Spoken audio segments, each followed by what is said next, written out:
Hey guys, Costaki Economopoulos here. Willie, G, and I have had this fantastic playground for a few days. We're loving it, running around with football royalty. People at Westwood One have been great to us.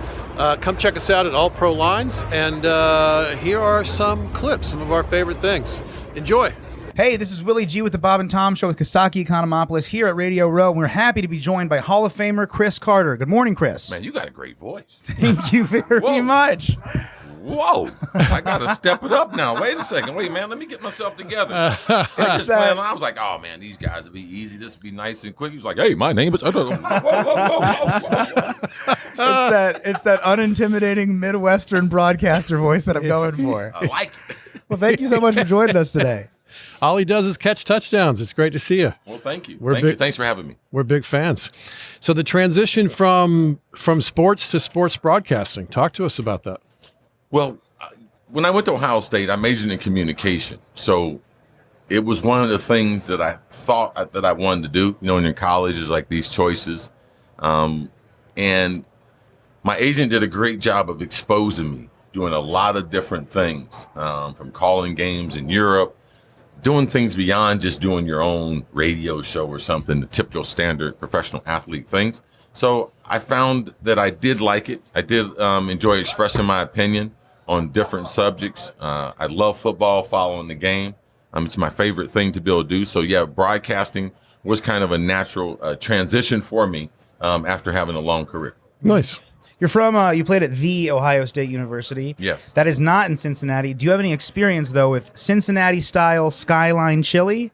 Yeah, I grew up right outside Cincinnati in Middletown, Ohio. So, oh, wow. Yeah, I'm absolutely very familiar with everything about the Bengals, Skyline chili, and all the other things there, yes. Are you a fan? A lot of folks don't like the chili on the noodles. Do you like that? Well, I just think there's better options with a hot dog. Yes, sure. I do like a hot dog. So maybe you get the Cincinnati-style chili on a Pink's from L.A. hot dog. How about that? Yeah, just don't hold all the people from Ohio accountable for what they're doing to a hot dog in Cincinnati. Words to live by. Can I tell you something? Sometimes at Radio Row, a lot of people, you ask the same question, things get said a lot. I am certain no one else is going to say that in this building today, Chris. No, they're not going to get there. Chris, I was looking at the list of quarterbacks you played with. You get the full range, man. These are some huge names. Jim McMahon, Brad Johnson, Warren Moon, Randall Cunningham, Dante Culpepper. Now, I was never in your spot, but I can only assume that there is a giant variation from style to style to style for the wide receiver to adjust to and vice versa. Talk to us about that. Well, a lot of wide receiver is about getting to your spot on the field. A lot of times people get caught up into who the quarterback is. The number one responsibility is to try to get off the line of scrimmage, release down the field, and get to your spot where the quarterback is expecting you. Right. Now, there's talent variations as far as arm talent, anticipation through all those quarterbacks, but my responsibility doesn't change. Now, the better the thrower, the more velocity, the more opportunities it's going to give me to do different things with the football. And it's going to allow the coaches to call things differently because they have faith in the quarterback. Right. Chris, I have another really dumb question. Sorry, he does the good ones, I do the dumb ones. In your career, your football career rather, you played in Miami. I was a young boy living in Miami at that time. Have you ever been to my favorite restaurant in Miami, the Big Pink? I've never been to the Big Pink. Where is that? It is on Miami Beach. I had to ask. I am like 0 for 3 with these questions, man. No. It's all. Have you ever been to Cafe Monterano? I have not been to Cafe Monterano. Have you Where's heard that? of it? No, I haven't. It's in Fort Lauderdale on Sunrise. Okay, I cool. consider that to be the best restaurant. That's the in spot? South Florida. Yeah, my boy Stevie. Yep, Stevie from South Philly. Amazing guy. Cafe Monterano. If you're in South Florida, Sunrise Boulevard off of 95. Go over the bridge. It's right there on the. I'll have to check that. I was born down there. I was born in Pompano. It's been a minute. But Eddie Jones. Yeah. Miami Heat, LA Lakers, Eddie Jones. That's one of my golfing partners. Yeah, he's a Pompano guy. All right. Now, I've been pitching this for like a decade. I want an undercard game on Sunday. The big game's at 6:30. I want a 2 o'clock game. Would you rather have a third place game? No. Would you rather have a last place game? No. You want no undercard game? No. You're not buying into any of this? It's such an amateur. Like, where you play an undercard game someone's going to watch? Yep. Like, even if you go to college, the Final Four, like, Do you think watching them play before the Final Four, it not like that would get you ready? No, man. This is a long week. This is a celebration of everything, NFL, the players, the league. No, you can't do anything before that. No, man. It's a celebration. Is it an American answer that we only care about who's best? We don't care about third place or last place, or they care like the World Cup game. The third place game's a big deal. I don't. Soccer's a little bit different. You're in a tournament, right? You're in a tournament. It's a little bit different. The placing is a little bit different, and traditionally, it's different. Football, the taxing part on your body is guys don't want to play another game that they're only getting third and fourth. Like it doesn't make sense. Yeah. Fair enough. Chris, you're here with Nationwide today. You were the 99 Walter Payton Man of the Year. Tell us how that has affected what that meant to your career. 6 minutes before you guys got to the good part. Thank you very much. I like to start right at 6 is where I get heavy. Well, there's a lot of awards that the NFL gives out. But if you look over the last 20 years, this is the award that's risen higher than any of the other ones. Yes, the MVP, the quarterback award, very few people can win that award. Sure. But the Walter Payton nominees, we got all 32 teams. They have a nominee. I think we have 28 of the nominees in town. And it really speaks for what are the players doing off the field. The standard is Walter Payton. Oh, not only the tailback Walter Payton, but who he was as a man, what he did in his community, and how he made a difference in people's lives. And if you look at our players and what they do, Nationwide saw something that even the NFL didn't see. Let me put a spotlight on what these guys are doing. And even though we got 32 players, only one's going to win tonight at honors, there are no losers. There are no second or third place. Nationwide, for the last 14 years, given $1.5 million to be able to support the causes of all these guys in 32 different cities. Nice. And whoever doesn't win, the other 31 second-place finishers, they're all getting a donation of $40,000 to their charity of choice. The winner's getting $250,000. Nice. Like, who's doing stuff like that? Right. Like, who's really putting the resources where there's a lot of companies, Google right now, companies in America that say they want to help out inner city.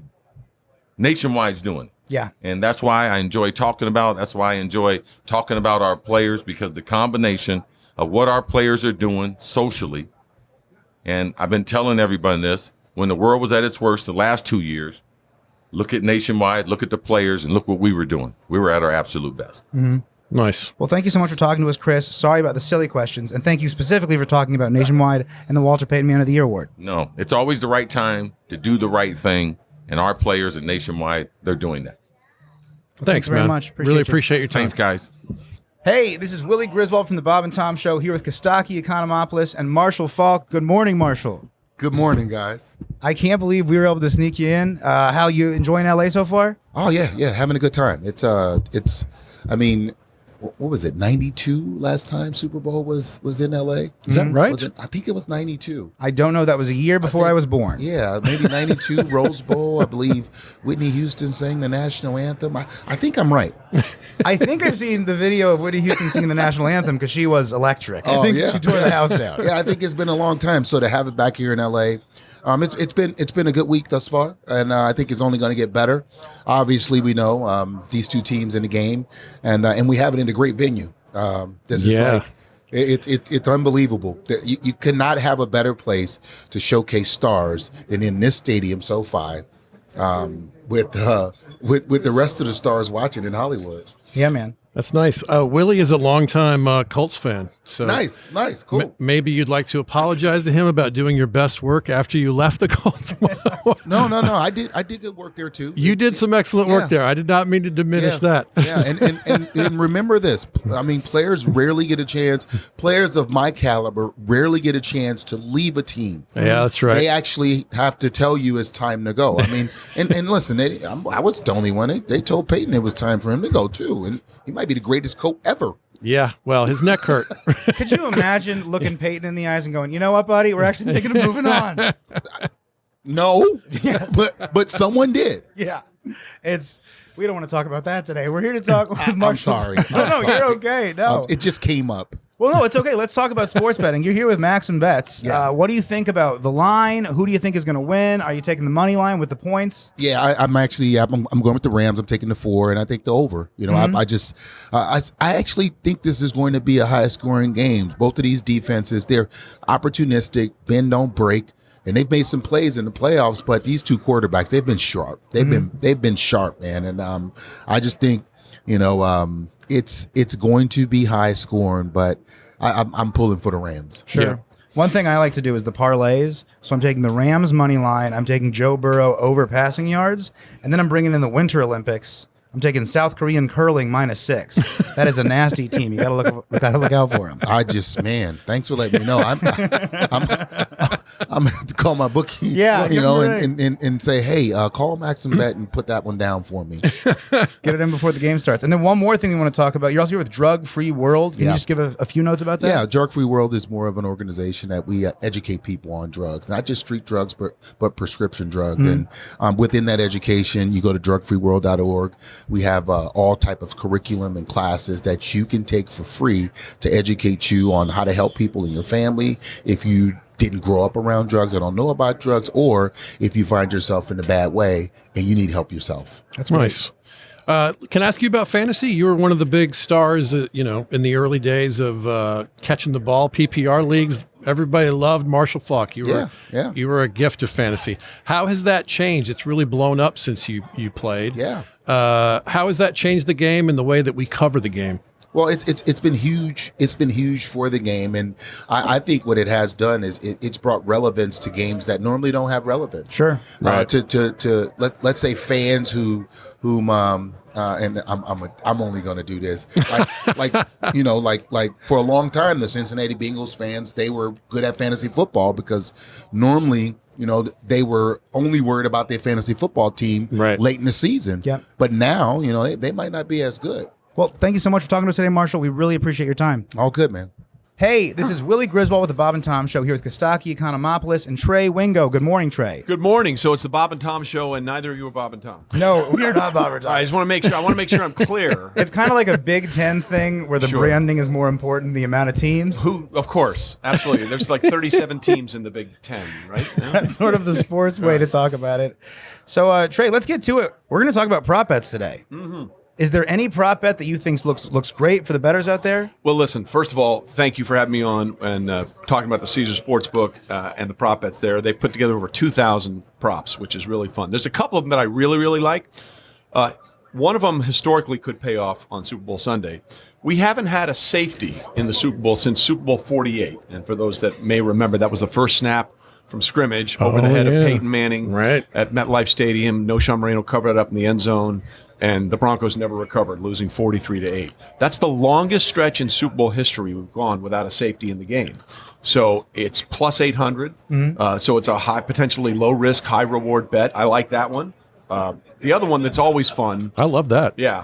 The other one that's always fun is it's called the fridge prop bet because it sort of started the whole prop bet craze. Caesar's Palace in 1986 in Super Bowl 20. Bet on whether or not the fridge was going to score a touchdown. And, of course, he did in the third quarter. And to Mike Ditka's undying shame, Walter Payton did not. Right. He regretted it forever. Right. But that was the first one. And the prop is specific because it's not a defensive player scoring a touchdown. It's a defensive player scoring an offensive touchdown. Sure. It's only happened 3 times. It happened to Fridge. And then in Super Bowls 38 and 39, Mike Vrabel, the linebacker for the Patriots, lined up as a tight end and caught a touchdown pass in Super Bowl 38 against Carolina and Super Bowl 39 against the Eagles. So that's a really fun one. Again, low risk, potential very high reward. I could listen to you talk about this forever. Now, when the snap over Peyton's head wasn't there some gambler who had safety on the first play for some crazy number? Yeah, and you can also bet on what the first score is going to be. Right. You can bet whether it's going to be a field goal, whether it's going to be a touchdown, a safety, and there's all kind of odds on that. I mean, it's just the biggest bet is always going to be the spread. But there's so many fun ways to sort of get involved. Yeah, with the over/under on receiving yards for Jamar Chase or Cooper Kupp, or who's going to score the first touchdown. Right. Will the longest play of the game be a field goal or a pass play. You know, Right. all those kind of things. And with these two kickers, that's actually a really interesting bet. The one that I've done with my buddies over the years is scoring in the last 2 minutes of the halves. Yep. Then you have something to root for, even if it's a blowout. Exactly. I love betting on sacks. I like to bet the over, so you can root for the defense. Well, in this game, then you have the opportunity because the Bengals' offensive line is putrid. I mean, like, that's a fatal flaw. How this team got here with that offensive line is a mystery for the ages. I'm happy to hear you say that because I think if this game's not close, that's why. Right? Yeah, I agree because Joe Burrow, just so people know, was the most sacked quarterback in the NFL this year, 51 times. Right. There's never been a most sacked quarterback play on Super Bowl Sunday. Yeah. They're such an outlier. And they're also giving up almost 6 yards per rush on the ground, which is another fatal flaw. But they're here. They're here. So you here. think maybe the over on Aaron Donald's sacks? I love that idea. Right? That's Could fun be to fun. root I for. love that idea. You know, my friends have been giving me trouble because I'm combining my my big game bets with my Winter Olympics into like Yeah. fun little parlays. Yeah. Oh, are the Olympics going on? I haven't even noticed. Yeah, that's Yeah. right. Like most of America, I'm not watching. Sorry, NBC. But yeah, if you want it, Joe Mixon anytime touchdown, I'm parlaying that with South Korean women's hockey -2. That is next level skill. Like if I had a cap, I would tip it to you, sir, right now. Very well done. Now, I've been pitching this for about a decade. Can I pitch you an idea? Hit me. All right. I want an undercard game on Sunday. I want a 2 p.m. game.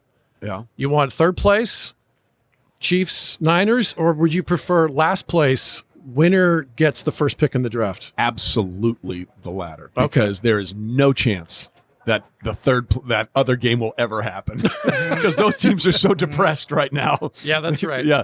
But I love that idea. Like if you have, instead of like going to strength of schedule or you got the same record, Right. play it out. Right. Play it out. Incentivize it. Sometimes there's a Joe Burrow sitting there waiting to change your franchise. Well, you're not kidding. Speaking of Joe Burrow, if you don't mind, Yeah. one of the great things about doing the draft was we got all this great research from people, and my friend Jim Carr, right over there, used to work with me at ESPN. Now he's working with me at Caesars, and he would put together all the information for us. And when people try to figure out why Joe Burrow is the way he is, this is from a research packet before he was drafted #1 overall in 2020. Burrow played on an AAU basketball team when he was 9. During a state tournament game, they were down by 8 points with 30 seconds to go. The coach said, "We thought it was over," but then Burrow scored 9 consecutive points, including 7 straight foul shots. His coach said, "I'd never seen anything like it. It was then I knew he was different from everyone else. I couldn't believe the poise under pressure and competitive drive demonstrated by a 9-year-old. But wait, it gets better. When he was 9? Yeah. His coach was a sociology professor at Ohio University. After the game, I told Burrow's parents that Joe had the kind of qualities you find in cops and first responders, as well as serial offenders." Oh, my goodness. So, in other words, Joe can disassociate himself from the moment. So he's either going to be the world's greatest athlete or Dexter. Is that? I mean, how great is that? That's better than the 30 for 30 winning time about Reggie Miller getting 13 points Yeah. in 8 seconds or whatever it is. It's crazy. That He's is- a 9-year-old. I had no idea they went that deep on the Oh, research. that guy is a genius. Jimmy is a genius. Well, can I ask you, I've always been curious, how many of those guys do you have that can say, sometimes you see those stats, this is the first time that on Monday Night Football it's been raining and there's been over 2 kicks, those kind of weird specific stats. Do you have people like that in your ear? Yeah. Well, for the draft, I mean, the draft is an time-consuming thing. Like once the Super Bowl ends every year, I start preparing for the draft. Like it just is a non-stop entity. It's a crazy miracle that you guys pull that off the way you do with so much poise. Yeah. It's great. Well, yeah, it's a lot of fun, and I really enjoyed doing it. But it's not for the faint of heart because you can't show up naked on day 3 and be like, "Oh, that guy, I don't know anything about him." You know? That's the last thing you want to be like. And that dude who played was drafted. You can't be that guy. You can't be that guy. Do you have any broad advice, broadcasting wise? I'm a big fan of yours. You've got thank this. You got this great combination of real and in the moment and playful. What can you tell us? Listen, to me, there's 2 things. You have to be able to relate to people, and you have to have information. Like I'm not what you would consider to be a hot taker, or like I think this because blah. No, when I believe something or think something, it's because it's based on research. Like that's important to me. Right. Some other people just have opinions and whatever they throw, and that's fine. If it works for them, that's wonderful. I couldn't do that. Like I don't want to do that. I don't feel comfortable doing that. Like one of the reasons that I didn't want to do the radio show anymore was because I'm getting up at 3:45. I'm not watching the games that are on at 10:30 at night. Sure. I didn't like pretending. Like I'll watch the football games, I'll watch the golf, I'll do that because those are the things that are interesting to me. But I didn't want to be out there like pretending. Oh, that fourth quarter game between the Warriors and the Knicks was just crazy. See a second of it. It's like when you're watching the Tonight Show and it's very clear that Jimmy Fallon didn't read the book of the person that he's talking to. Yeah, exactly. Very similar. For me, I want to be as honest as I can and have the information, and that information should trump everything. Now, how you present the information is up to you, but the information is always the most important thing to me. Well, you set a high bar with the 9-year-old Joe Burrow facts. Jimmy Carr, baby. He's the best. The absolute best. Can I tell you my favorite prop that I see on here? Evan McPherson, 1.5 field goals. I'm taking the over on that. Absolutely. Great stat on him, courtesy of Jim Carr. He already has 3 postseason games with at least 4 field goals made. Yes. He's only played in 3 postseason games. Wow. There's only one other kicker in the history of the Super Bowl era who has 3 postseason games with 4 field goals made. And that's Adam Vinatieri, who's played in 32 of these things. Oh, wow. So that's a tribute to Evan and a diss to the offense of the Bengals for not getting touchdowns instead of field goals. Wow. Both of those things can be true at the same time. Well, this is going to be a really fun game. I can't wait to look into these prop bets being offered through Caesar Sportsbook. Yeah. Thank you so much, Trey, for talking to us today. I hope you have a great rest of your day here at Radio Row. We appreciate it, and check out all the stuff we're doing on the Caesar Sportsbook YouTube channels, Twitter, Instagram, Facebook, and we got a bunch of stuff coming out over the next few days on their channels and all my social feeds as well, at Wingos and Trey.Wingo at Instagram. Awesome. Thanks, Trey. You got it, guys. Thank you again. I'm scared, but I'm gonna hang. We're just going to have fun, I'm telling you. There's a million great sports broadcasters here asking great questions, and we are asking very silly and dumb ones. Good. Sounds like we might be able to pull this off. Yeah, we can do this. Okay. Right, here we go. Hey, it's Willie's You, the Bob and Tom Show, here with Costaki, Economopoulos. We're thrilled to be sitting here with Kix Brooks. How you doing? I'm doing good. Yeah. I'm doing good. I'm in LA. I'm in the big city.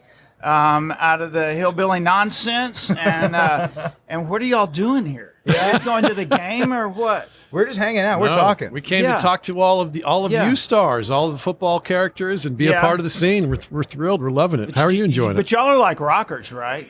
What do you mean? In what way? I mean, don't y'all do aren't you all like a rock show? Yeah, it's a rock and roll radio station. Well, Yeah. have you had any rockers in here? I have not seen any rockers. We haven't had any What? rockers No? lately. No. No. You're the closest thing we got to So that. how would you describe your format? Very improvisational. Yeah. Very silly. There's an Yeah. old sort of, what can you call it? There's an old marketing tactic. We put the F in professional, that kind of thing. Yeah. Okay. I like that, but so what is that? Who sings that song? Who knows? I've got a question for you. I've always wanted to ask a country music star this question, Yeah. and you're finally here. You're finally here to answer this question for me. I'm a longtime stand-up comic, and we get. I talked to a DJ years ago, and this has stuck with me for like 20 years. He said comics and country music stars are the most down to earth because it's part of the craft to be of the people. Yeah. Does that land for you? Do you think that's true? I think it absolutely is. And somebody asked me, they said, you know what's the difference in like a country music star and a rock star? And, besides the Ferrari versus the pickup truck, but I really do think, this is the truth, I really do think country music fans, they want to meet you. They want to know you. They want to hear about your kids and stuff like that. And this is somewhat of the truth. I've done a few red carpets here in Los Angeles and whatever, and I get the feeling that rock fans, you do the American Music Awards or the Grammy, stuff like that, where you have mixed genres, and I think rock fans really, they want to see their artist go, flip them the bird and roll up the window or something as their limo flies away. Yeah, right. And they're just going, Yeah. he's so cool. That's right. That's awesome. You don't do that in country music. Yeah, right. It's like you'll never sing again. Yeah. Yes. There's something mysterious about a rock star. It's okay to have some Yes. distance. Yes. Yeah, So that's right. It's a different thing. Yeah. Yeah, that's right. One question I want to ask you: you have a new project, or there is a new project called Reboot, and it's younger country stars, people like Luke Combs, covering Brooks and Dunn songs. I want to ask: do you have any younger people going up to you, going, "Hey, I heard this old record. Why are you guys covering a Casey Musgrave song?" Like they don't know that you did it originally. Yeah. No, they're not doing that. Oh, they're not doing that. They're not going. They're not going. That's the real Neon Moon. Oh, excuse me. No, I'm just being silly. It is. It's cool. I tell you, I told Ronnie, I said, I feel like we're getting a Willie Nelson kiss here, you know? Because, right. like, when I was going to Willie Nelson picnics in Austin, you know, when I was getting into music in the 70s and whatever like that it was the thing. But Willie was like an older guy, you know? We didn't even know he'd had this career and written, you know, all these great songs for Patsy Cline and all that stuff. And it's weird now looking at that audience, and half of them, you know, they weren't there in the mid-'90s. They probably weren't born in the mid-'90s. That's right. And it is fun, you know, Luke Combs and these people wearing Brooks and Dunn t-shirts. It makes you feel good. It's like, God, so y'all found us, and, you know, over the years, Ronnie and I did a lot of stupid stuff on stage. I mean, we had inflatable girls and you know, shot ourselves out of cannons. And, I mean, we were as nonsensical as any act that is stupid nonsensical as any act that, especially in country music, that ever got on stage. And I was just new, and I wore these horrible clothes. You know, I look at the flame shirt and all this stuff. They're just the ugliest shirts that were ever made every night. And I just assumed at some point that would kill me, and I would look at these album covers and go, God, that is so freaking wrong. And people actually, at this point in our career, want to talk about our music. Yeah. And that doesn't just fascinate me. It makes me really feel good. That after all that stuff we did, where people could have written us off as just, but we never took ourselves very seriously, but we took our music seriously. Sure. You know, and it feels good that these young acts think enough of our music that they wanna hang their clip on there now, you know, and That's hang cool out to with hear. us and sing. It's good. In the same way that these younger acts look up to you, who are the guys that you looked up to growing up?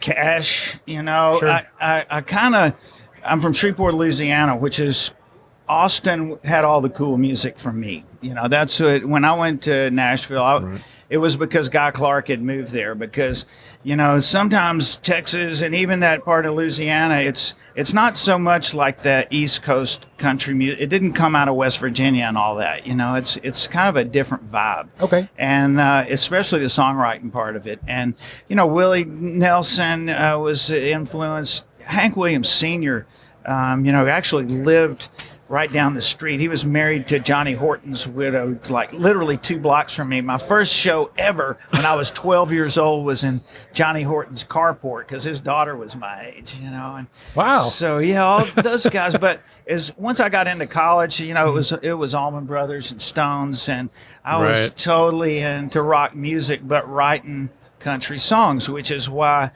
I don't let people throw rocks at kids that are writing hip-hop country music now, because it's what they were listening to in their frat houses. But they're Right. country people. They're country boys and girls that, they do drive pickup trucks, and Yeah. they do hang out at bonfires, and they do get high, you know?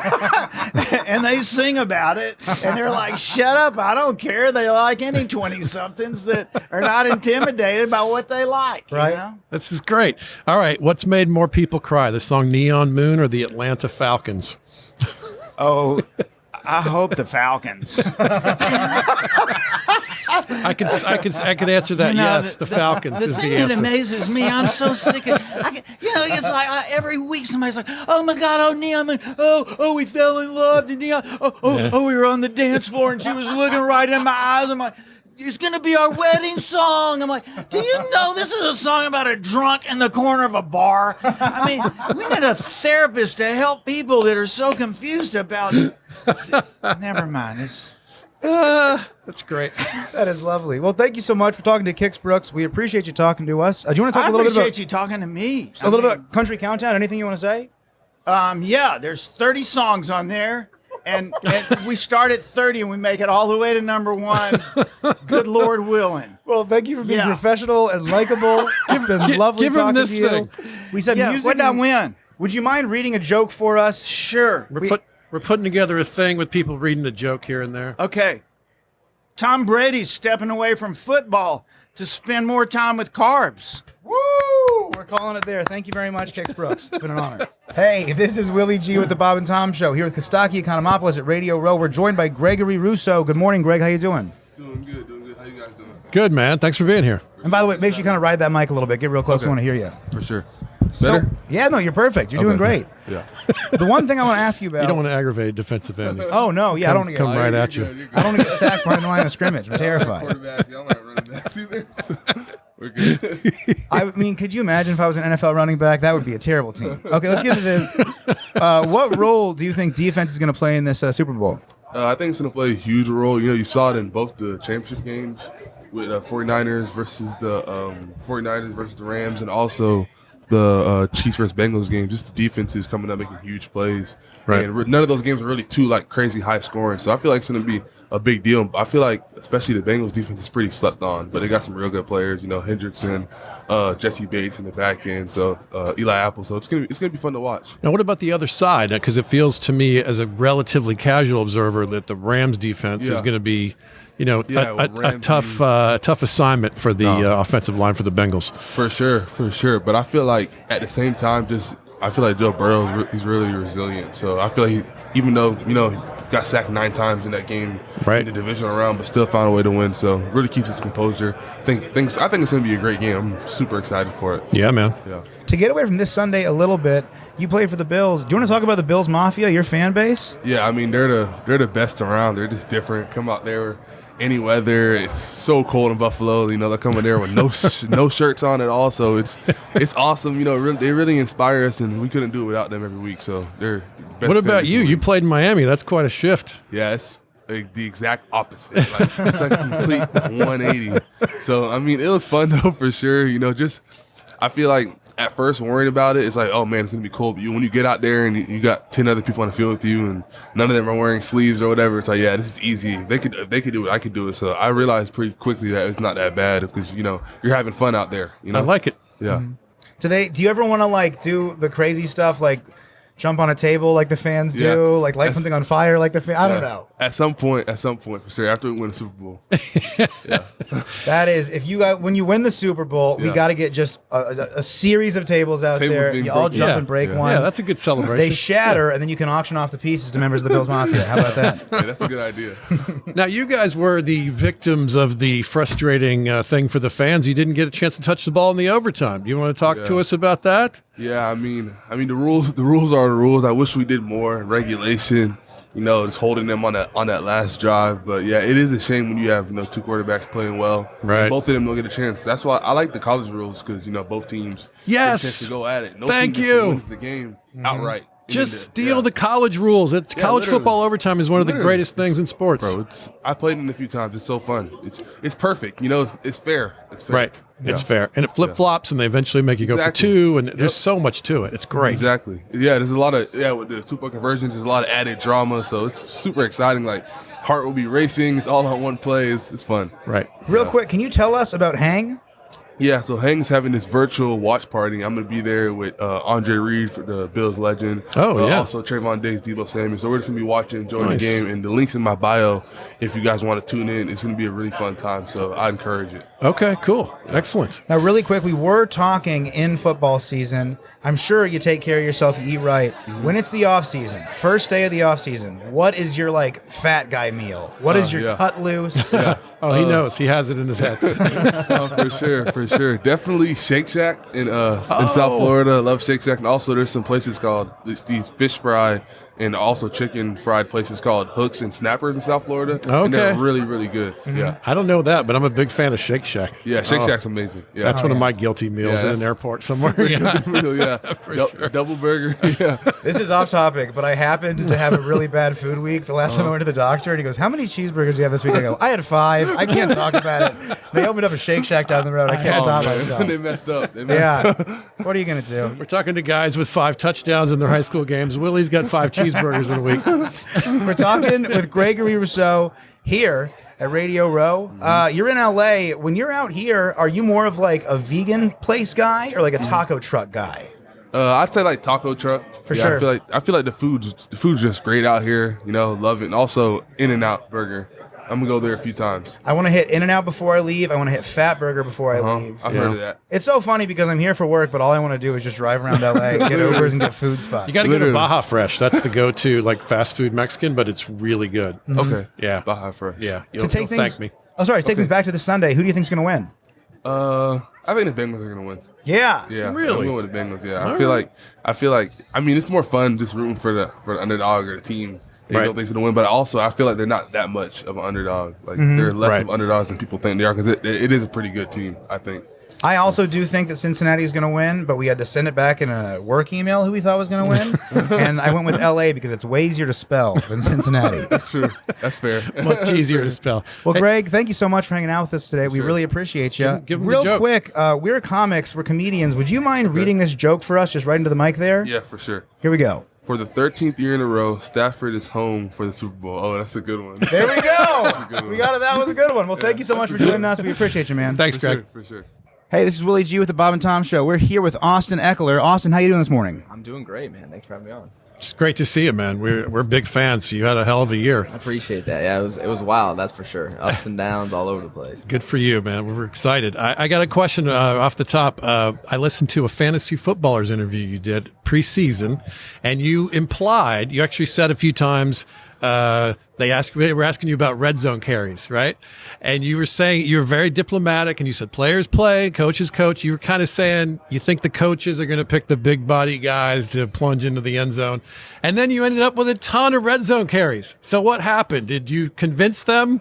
No, I mean, it still ended up like that. We just weren't in a lot of situations where we're on the one and in the goal line package, right? Like if we actually went into goal line package, I actually wasn't the goal line back. Okay.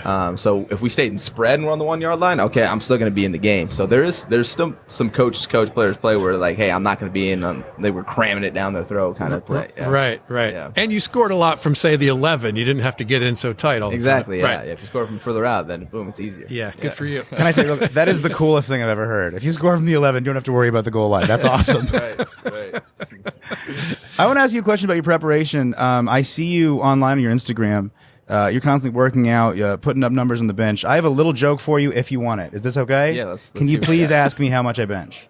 How much do you bench? All of it. You can take that if you want to. Yeah, You can there tell it it to is. girls. It looks cool. I think a coach might appreciate that. But tell us a little bit more about your preparation. Are you sleeping 8 hours a night? Are you eating right?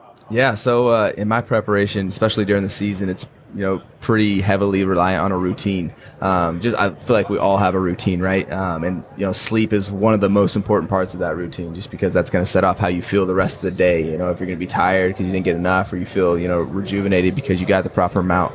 And dealing with Sleep Number, that's who I'm sleeping with, I'm partnered with for two reasons, really, because the beds are amazing, the technology in the bed. You can basically customize the bed to how you want it to feel, and it automatically adjusts you during your night's sleep. So yeah, sleep's been great for the past 3 years.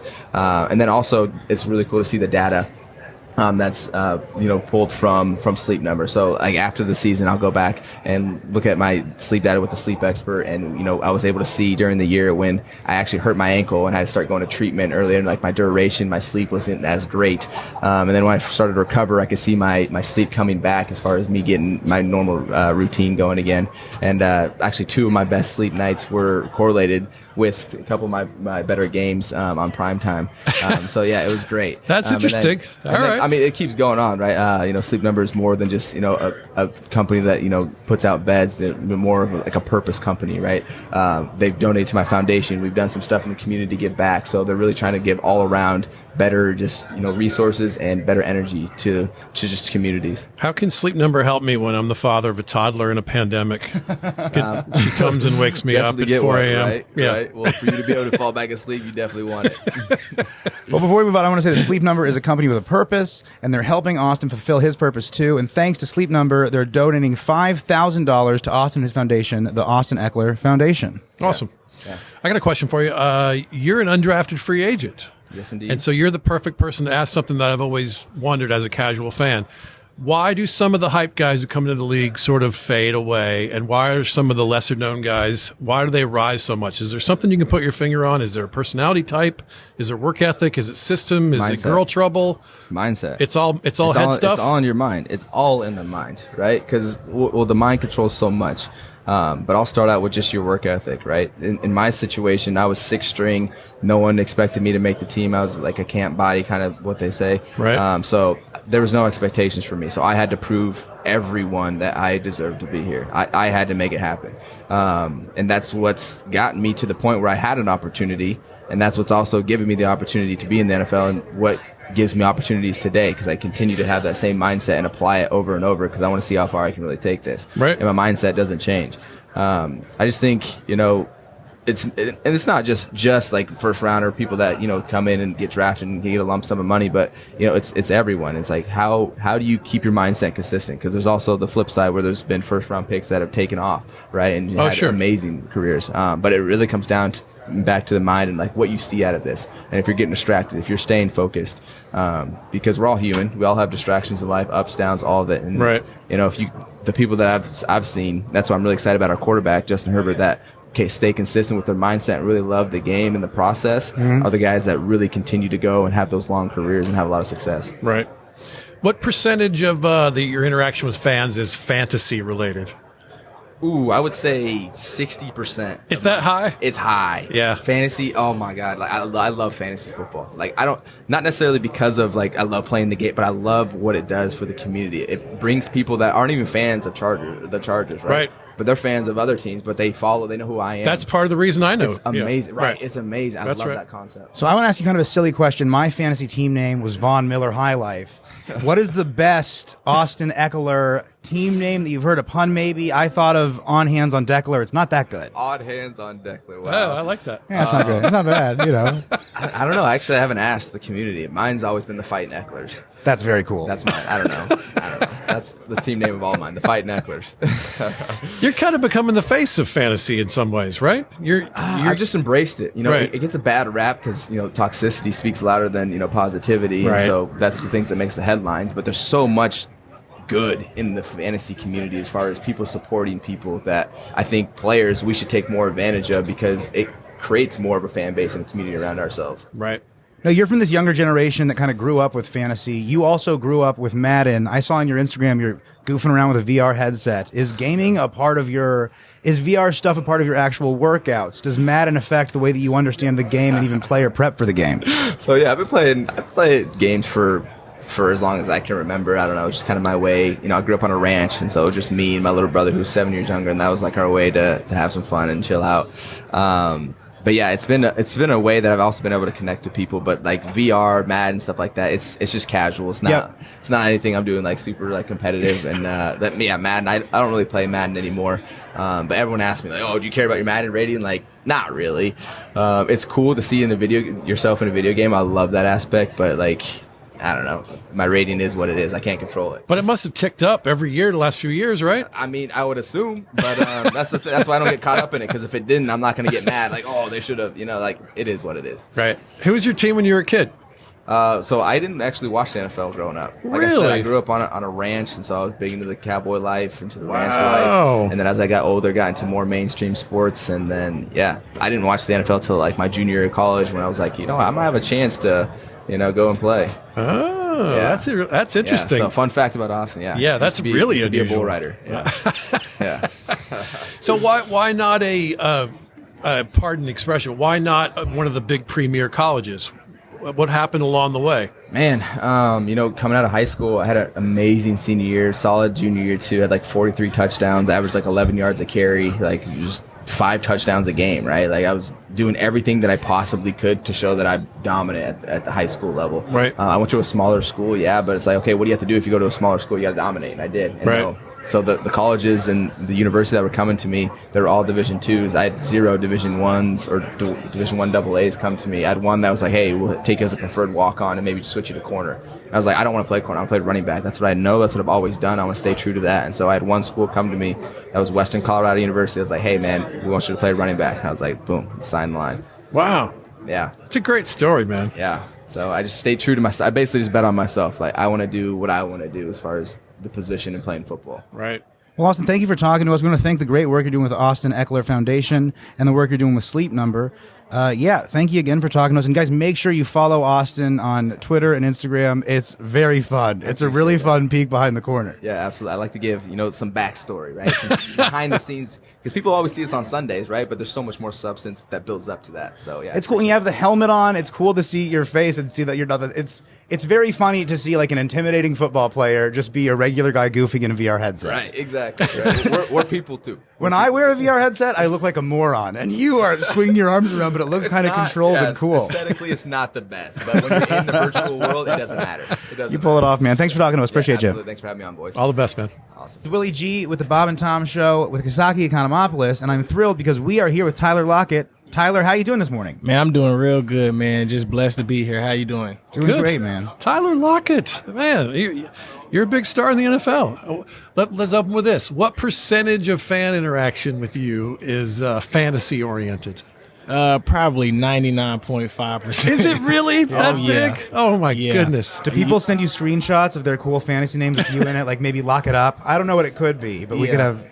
A little bit of the Seattle fans. I think for the most part, either you love me or you hate me on fantasy. So Yeah. You get some, hey, man, you really saved the day. I love you. And then you get some, man, you suck. Like, you go to another team. It's just a whole bunch of different stuff. Well, your style of play sort of speaks to you have these amazing blowout games, right? So fantasy guys are like, they want that every week. That's the fantasy problem, right? Yeah, I mean, it's hard, though, man, because, we're human beings. It's not like we're robots out there. Of So course. each week is going to require a different type of playbook, a different type of mentality. Like, you don't know which guys are going to be utilized the most going into games. It's all about scheming. Right. And, fantasy owners don't really know much about that. Yeah, that's right.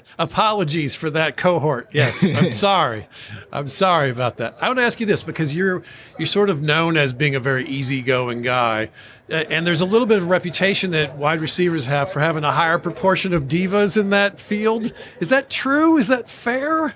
I don't really think it's true. I think the hardest thing, man, is if you give somebody a whole bunch, you got to be able to respect the person you created. You can't just give somebody the whole world and not expect them to want that after they've seen what it was like. Oh, that's interesting. So like if you give somebody a piece of cake, you can't get mad when they want cake all the time and if they want more of it because you gave them enough to know what it's like. That's to where right. now if you give them a little bit or you give them a cookie, they're like, I don't want that. I want the cake. Right.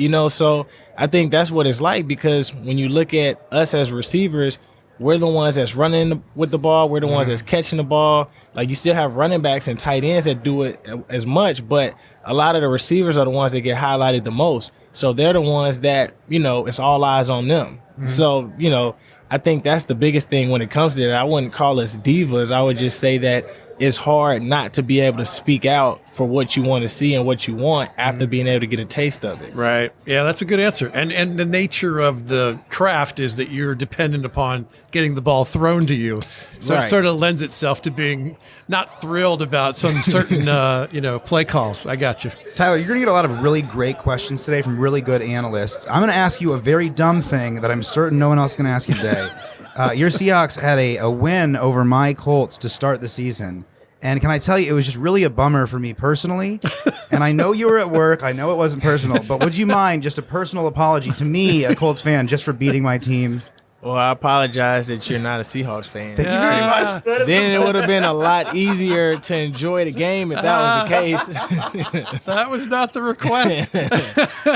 Hilarious. Hey, how do you use social media to relate to and communicate with your fans? I just try to be myself, honestly. I think the biggest thing is a lot of people think just because we got to this place that we've never really had to go through a lot of trials and tribulations. It's only injuries or it's like you're blessed because you got all this money. You don't know what we've been through. And I think the biggest thing is just being able to circle back around. Quandre Diggs kind of tweeted about it, but you circle back around and you kind of let people know the obstacles and the things that you've overcame, trying to give advice, try to be able to talk to people because some kids don't listen to their parents, but they'll listen to you because they want to be where you are right now. And so being able to use that opportunity, not trying to be somebody that I'm not, but just trying to reach out to people who are willing to listen, who are willing to be better and willing to overcome, any circumstances. That's great. We're talking to Tyler Lockett. What do you foresee happening on Sunday? Who you got? Man, it's going to be tough, man. I'm more of an analyst when it comes to football. And, I think the biggest thing is if the Rams are up early, like they're up a lot, kind of like how the Chiefs were up a lot, it's very hard to come back against a Rams team because their defense is set up to take everything short and to run the ball and have 12 to 15 play drives. But you can't really go deep. You can't really go after the explosive plays consistently. You got to pick and choose. I think if Cincinnati plays like they played against the Chiefs when they were throwing the ball, throwing it short, doing all that, I think Cincinnati has a really, really great chance. But I also think if the Rams get up early, it's no coming back. Right.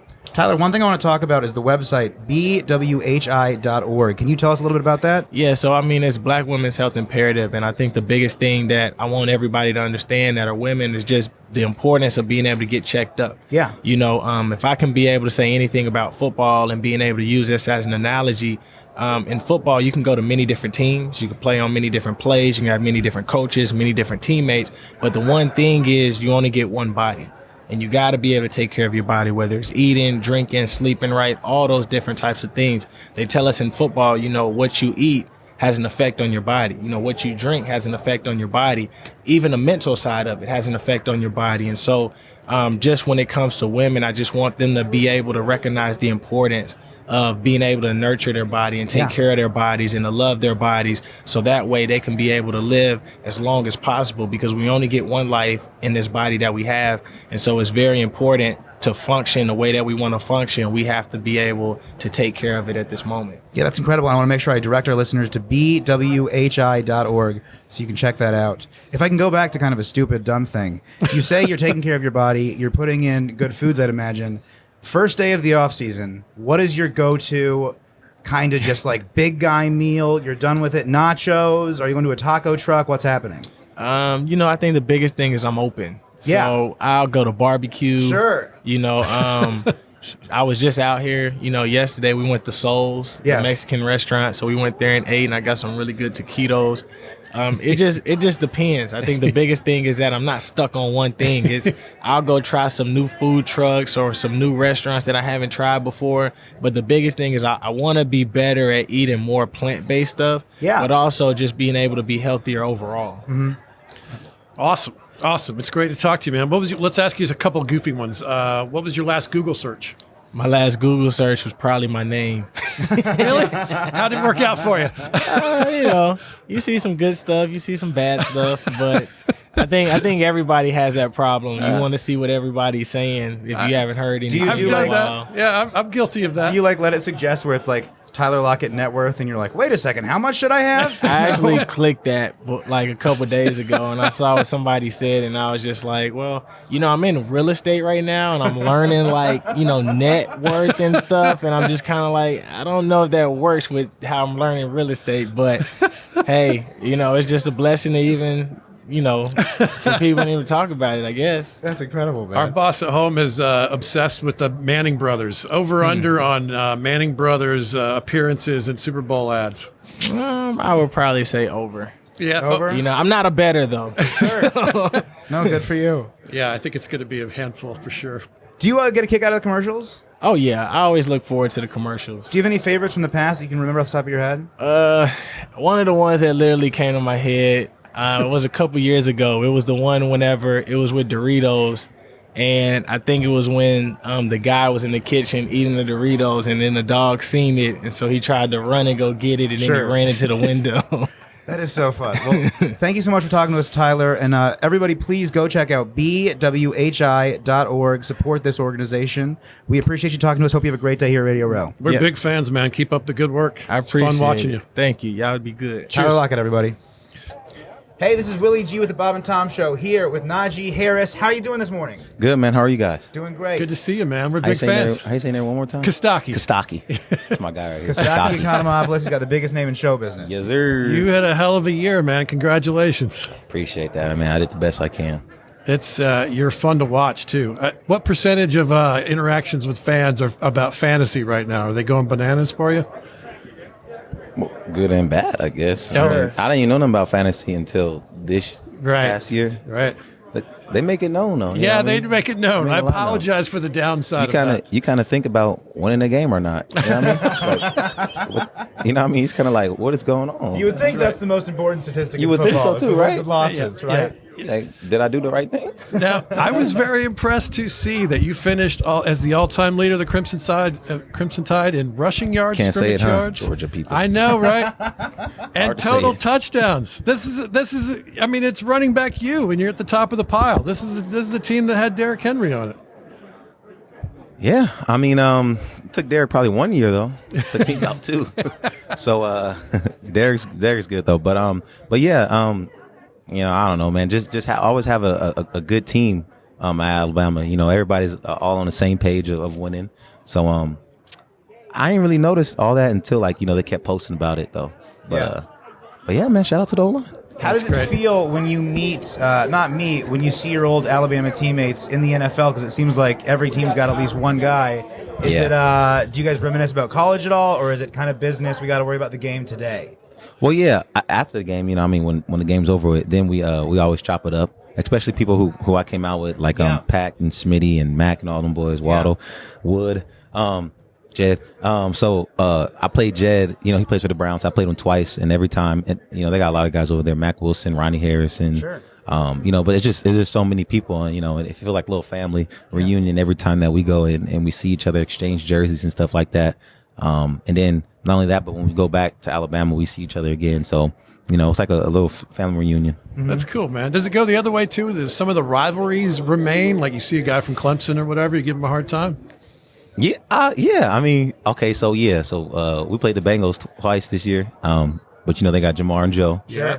Played them at LSU when they had their natty team. And I was like, damn, man, like, what this is now? I'm 0-2 versus y'all. That was when we lost twice. Then I saw him again. I was 0-3 versus them too. So you know, just all that stuff is pretty cool. I'm playing against Georgia. You know, seeing a couple of them guys is always fun. Right. Yeah. How about them dogs? Finally, come on, you got to give it to. It's been 4 years.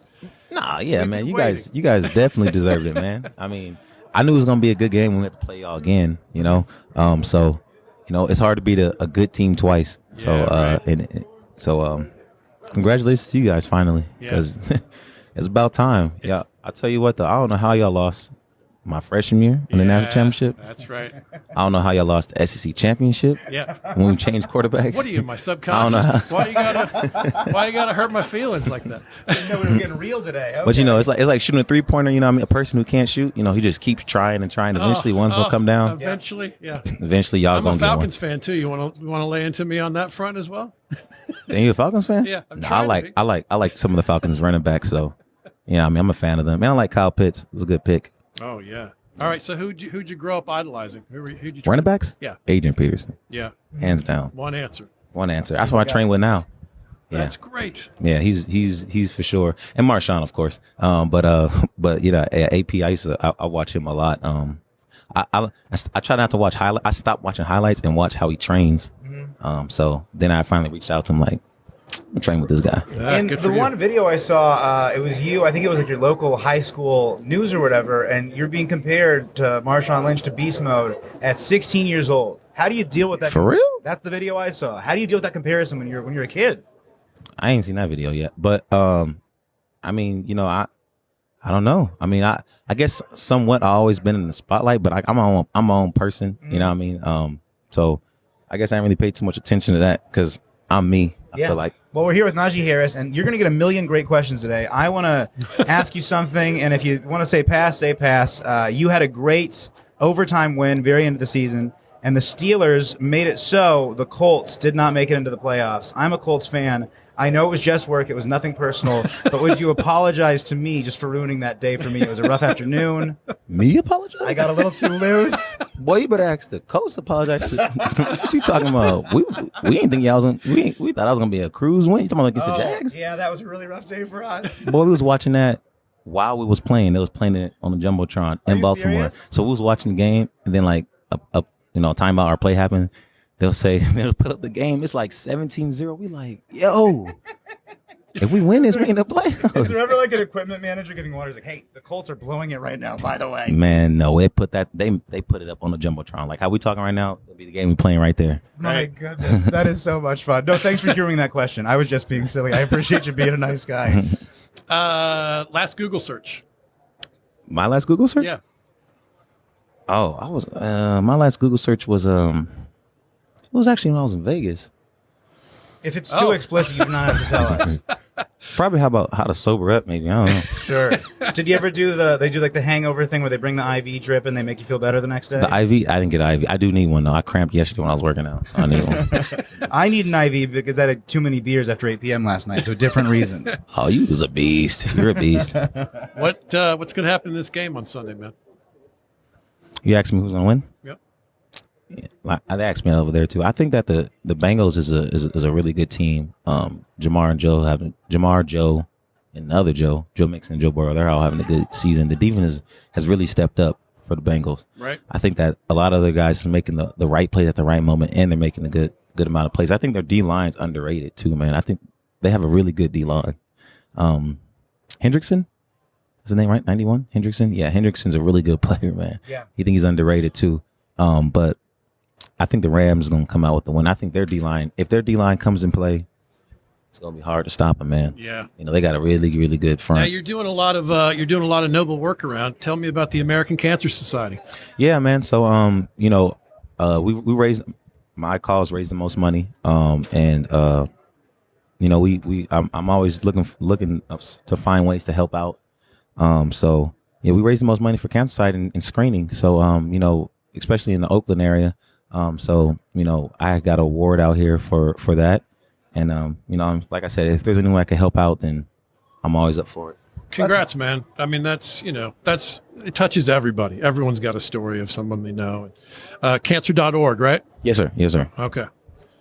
Thanks for your doings, man. Of course, man. Of course. And I actually have a nonprofit called The Bigger Picture, and we kind of focus on, you can look at that. It's Najee.net.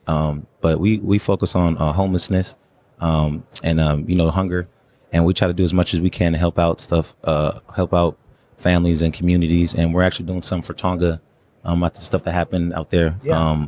I got a lot of stuff going on right now with my nonprofit too. That's great, man. And that's based in the Oakland area where you're from? That's based in the Bay Area. Okay. Yes, but we try to expand it as much as we can. I'm gonna try to do some stuff in Pittsburgh where I'm at right now. Well, thank you so much for sharing that with us, because the work you're doing on the field is incredible, but the fact that you're able to take the position you have, and do incredible work off the field, help your community, help the folks back in Oakland, that's brilliant, man. Of course, yeah. Thank you. Now you're kind of in between quarterbacks. Are you in a place where you can sort of daydream? Can you say publicly what you're rooting for, or you still have to kind of hang with the guys that are on the team now? Next question. Okay, all right. That's okay. You know what? I'm glad that you gave him the next question, not me for my dumb question earlier. That's pretty good. I'm going to write home about that one. Well, Najee, thank you so much for talking to us today. Understood. Go to Najee.net. Please check out cancer.org. You can check out these causes he's very passionate about. It's been lovely to talk to you, man. Thank you guys so much. Yeah, appreciate it, man. Keep up the good work. You're so fun to watch. Georgia. Oh, thanks, man. Maybe next year. Maybe next year with the Colts. All right, man. You guys have a good team, though, by the way. This is Willie G with the Bob and Tom Show with Costaki Economopoulos, and we are joined by Leigh Steinberg. Leigh, how are you today? I am doing great. Just another Radio Row. Super agent. Eight first overall picks in the NFL draft. Yes. That's the record, right?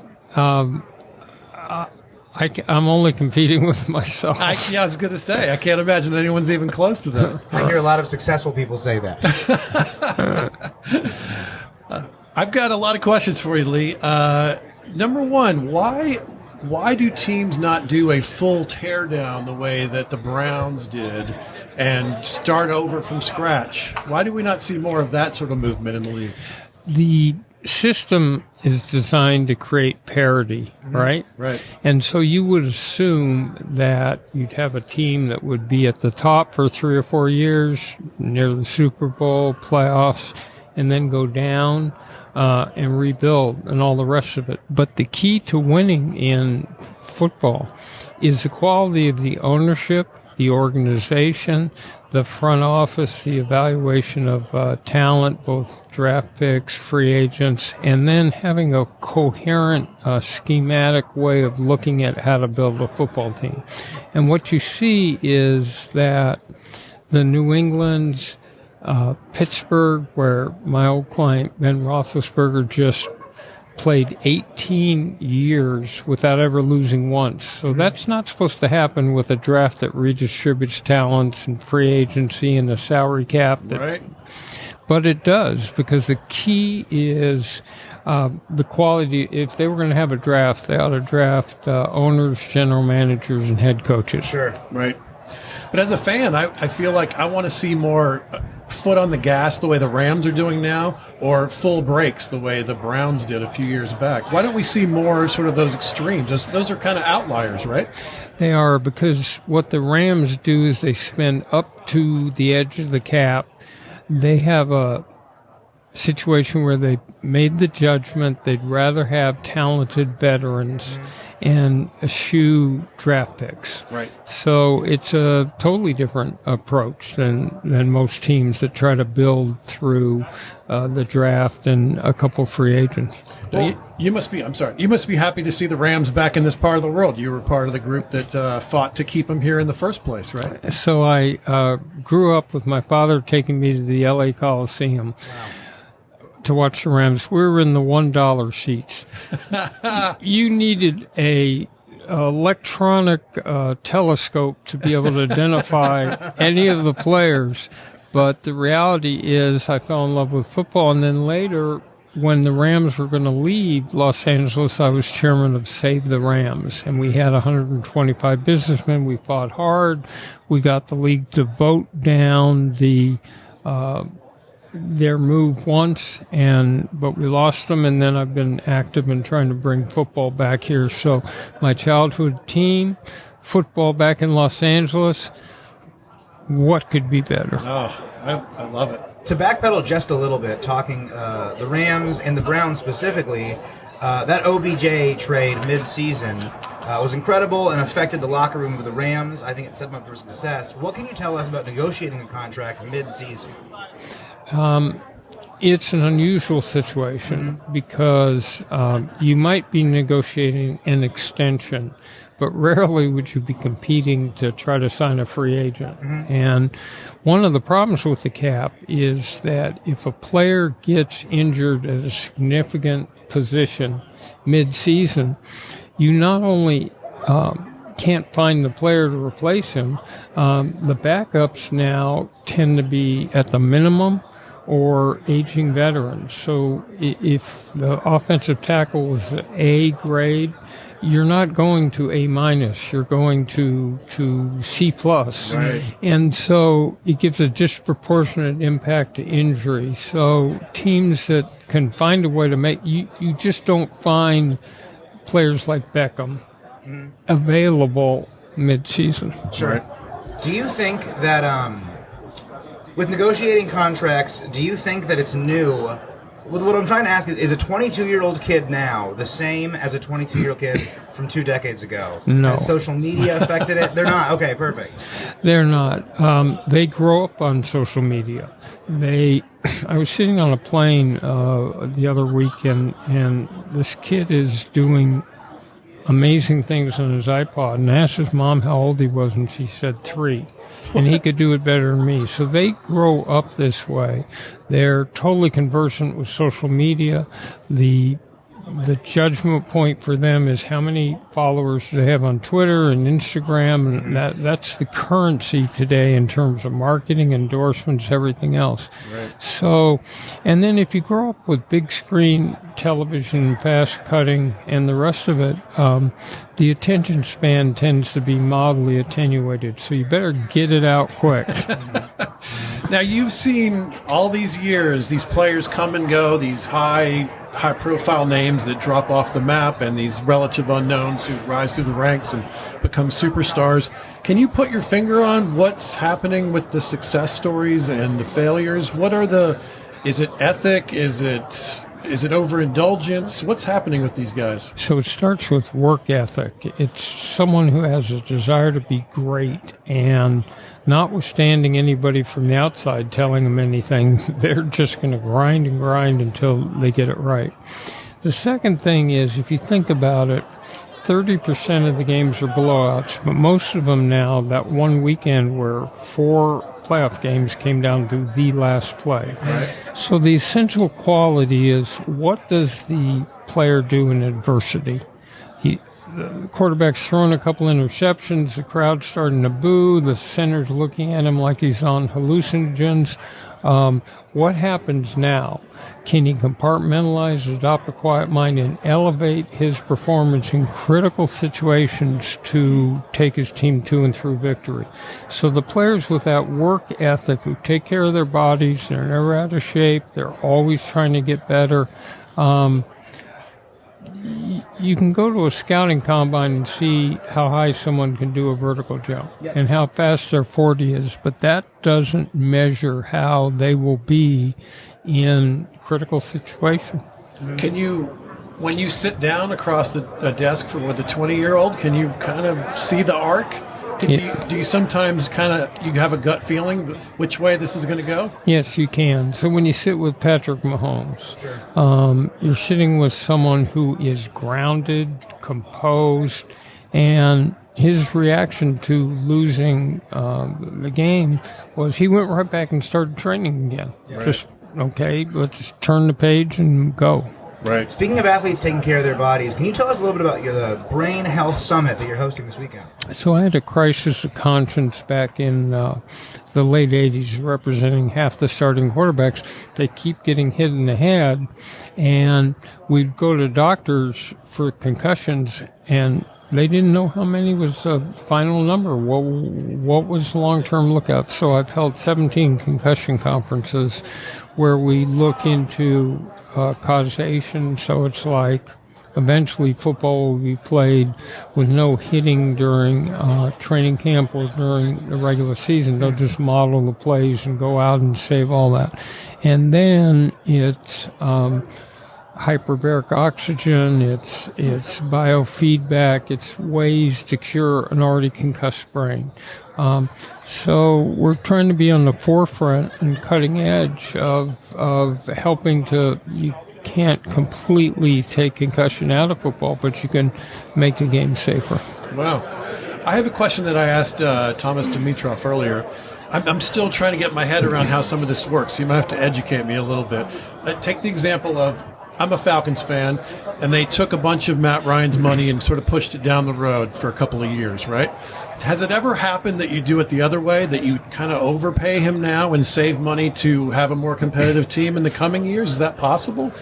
So the definition of what counts against the cap, right, is if you have a contract that's got a signing bonus, the length of the contract gets divided into that signing bonus, and it amortizes out every year. So $10 million bonus, 4-year contract, $2.5 million counts against the cap each year. All of the salary counts against the cap. Right. So what they generally do is replace a huge salary with a new signing bonus, drop the salary, and it gives them more cap room. But they always use it to push it out into the future, right? Does it ever go the other way ever? Has that ever happened that you're trying to spend the money now and, with a losing team? Right. A losing team may try to stack it up. All right, well, that was Leigh Steinberg. Thank you so much for talking to us today. I hope you have a great time at Radio Row. My pleasure, guys. Real pleasure. Thank you, sir. Hey, this is Willie Griswold with the Bob and Tom Show. We are so happy to be joined by Mike Golic. Good morning, Mike. Good morning. How are we doing? Mike, I am doing great. I have one question I want to ask you really quick. You work with your kid, and I actually work with my dad. He followed you into football and broadcasting. I want to know if you have any tips on working with family and, still being invited to Thanksgiving. I would say my son started off right out of the gate giving me a lot of grief. He didn't hold back, I was expecting this. My son would, bend at the knee of his father and be very, giving to me and relenting to all my opinions. But, man, he came out firing at me. So I was a little surprised at that. So, I would say just go ahead and fire at him right away. You know what, Mike? I didn't even need that advice. I took that too. I think I kind of went in with that mentality. That's funny. I know this is like trying to catch a unicorn or something, but I genuinely, I'm a big fan of yours. You're a great broadcaster, and it's hard to even put my finger on exactly what it is. There's a certain combination of gravitas and in the moment and playfulness that's happening. Can you give us some advice on these lines? How when you go into it, what are you thinking of? How do you try to improve at your craft? What are you working on? It's so odd because I just go back to what my parents used to tell me, and I tell my kids, and they roll their eyes at me. And it's the simplest advice I give is just be yourself. If you have to flip the mic on and go into a different personality, people figure that out. Yeah. They're like, is this person genuine? I truly like to talk to people, not at people. I truly like to make it like I'm just sitting at a bar and having a beer with somebody, and I might be wrong on something. They might be right. I'm certainly not perfect. I'm going to be wrong on a lot of things. I'm a bit self-deprecating. We kind of do that in our family as well. And I don't know. As my dad said, some people are going to like it and some people aren't. That's just the way it is. But just be yourself. And if people don't like it and the bosses don't like it, then you're going to have to move on and find another job. Yeah. Well, Mike, I just really just kind of was been myself the whole time. Well, I was just going to say, this is definitely a question that you would hear in a bar. You're from Cleveland. I'm sure you spent some time in lots of Ohio. Are you familiar with Cincinnati chili, the noodles with the cinnamon chili on top? And do you prefer that to an LA taco, maybe? Yeah, there's the Skyline chili, obviously, in Cincinnati. There's another great place at Montgomery Inn, has great ribs. Sure. Listen, I am one of those. I'm a big fan of food, and I do this whenever I go to games anywhere where there's college or pro. I like to get local fare, mostly beer, but food as well. But I always ask for what's the local favorite, what's the local favorite beer, what's the local favorite dish, and I'll give it a try. So I figure, you know what? I'm fortunate enough in this job to travel all around the country. So I'm like, why not try some of the great things in these cities? Now, there have been things I didn't like, but I like to give them a try. So if you're in LA, are you more of like a vegan restaurant guy or a taco truck no. guy? Okay, cool. God, no. If I was in front of you right now, I'd have to hit you right in the throat. He already mentioned ribs, Willie. Yeah, vegan. I couldn't even tell you what's on a vegan menu. No, I'm not none of that stuff. I'm a meat and potatoes guy, a beer guy. I look for that stuff everywhere. Now, I've been pitching something for about a decade. The big game is about 6:30 p.m. on Eastern time. I want an undercard game. I want a 2 p.m. game. Better idea, A, the third place game, Chiefs-Niners, or B, the last place game, Lions-Jags. Winner gets the first pick in the draft. Well, that would be much better because there'd be something on it. Right. I mean, that third place game, unless you're putting something on the line for third and fourth, how they split the Pro Bowl, 80,000 a winner, 40,000 a loser, you got to have a reason to play. Right. So playing for the first pick would be something. Now, that's a long layout, though. You got to remember that those two teams didn't play in the playoffs. Mm-hmm. So it's almost like the break from the end of the college football season. That's a good point. point. Championship game. There's a number of weeks involved there. That would be the toughest part, to have players be off for like a month and then come back and play. That would be the only fly in the ointment of that plan. That's a good point. Now, the third place game, we could juice it a little. We could have a second round draft pick or something. We could throw that in, right? Does that make it more interesting? Well, it would, because at least that way you're getting players that have played more recently. So if you could put something good on that game and make it worthwhile so the players would want to play in it, then that could work. Okay. Mike, let's talk about this weekend. Who do you got in the big game? Well, I can't. Here's the thing. I for 25 years at ESPN and before, I've gone to every Super Bowl and I've left because I was jealous of the guys playing. So I'd watch it on my couch. I'd be there all week and watch it on my couch. This is the first Super Bowl game I'm going to, and I'm working the sideline. I'm actually working the game. So to be a professional, I guess, I can't pick the game. Is that right? Oh, okay. Oh, yeah. Well, yeah. I mean, think about it. I mean, I don't know if players hear that, but if I pick one team and I'm working the game and I'm on the sideline of the other team, they're like, oh yeah, here's a guy working the game. I'm supposed to be official and working the game, and I'm picking one team over the other, so I can't really do that. Oh, that's interesting. All right. Mike, I don't have the experience of wanting to play in the game and being a former player, but I can't follow food accounts on Instagram for the same reason. I get too hungry. I got to be in the moment. I'm telling you, you follow those accounts, and then I'm with you because I want to eat that stuff right then and there, and it's not there. They call it what they call like food porn. You're just looking at it and saying, "Wait a minute, I need some of that," and I can't get it right now. All right, can you pick this kind of thing? We've got our boss back home, Willie's father, in fact, is a big fan of this question. The Manning brothers appearances in the Super Bowl, over under at 4.5. Can you pick that kind of thing? Now, do they have to be together or either one of them? No, any appearance. In fact, I think all the Mannings count. If we get an Archie, I think that counts. Archie, Cooper even. So are you talking commercials or live at the game? Oh, we're talking commercials, but I suppose we could allow any appearance. Oh, if it's any appearance, I'm going definitely over. Okay, without all right, question. all right. You're allowed to pick that. You're from Cleveland. Oh yeah, I can pretty much pick anything but the game. I mean, without question. Gatorade colors on the winner. Yeah, I mean, quite honestly, people bet on the coin toss. I pick tails. Whenever I was a captain, I was like, tails never fails, man. I picked that. I have the same strategy when I play Madden. That's great. There you go. Mike, you're from Cleveland, home of the Rock and Roll Hall of Fame. How do you feel about this sort of classic hip-hop halftime show? Are you going to be watching?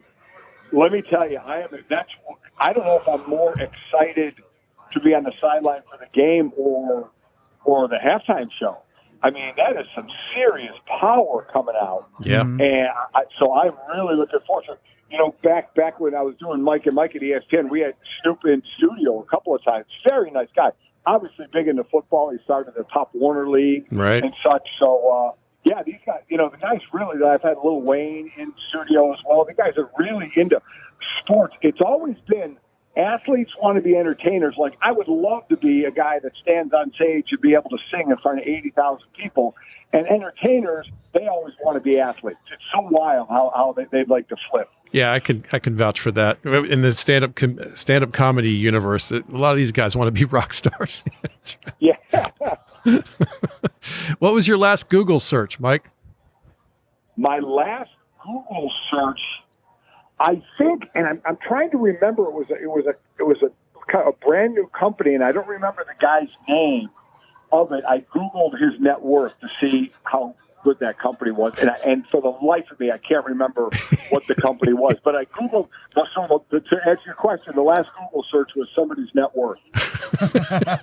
Not mine, because it's not worth Googling. Well, Mike, thank you so much for talking to us today. And I want to let you know, in honor of you, I am not going to eat any vegan food for the rest of my trip here in California. You know what? God love you for that. If I see you somewhere, we're going to have meat and beer. That's what we're going to do.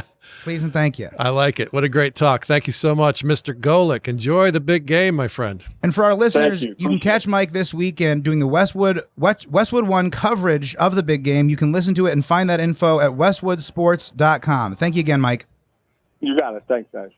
Hey, this is Willie G from the Bob and Tom Show here at Radio Row with Costaki Economopoulos. We're very happy to be joined by David Carr. Good morning, David. How are you?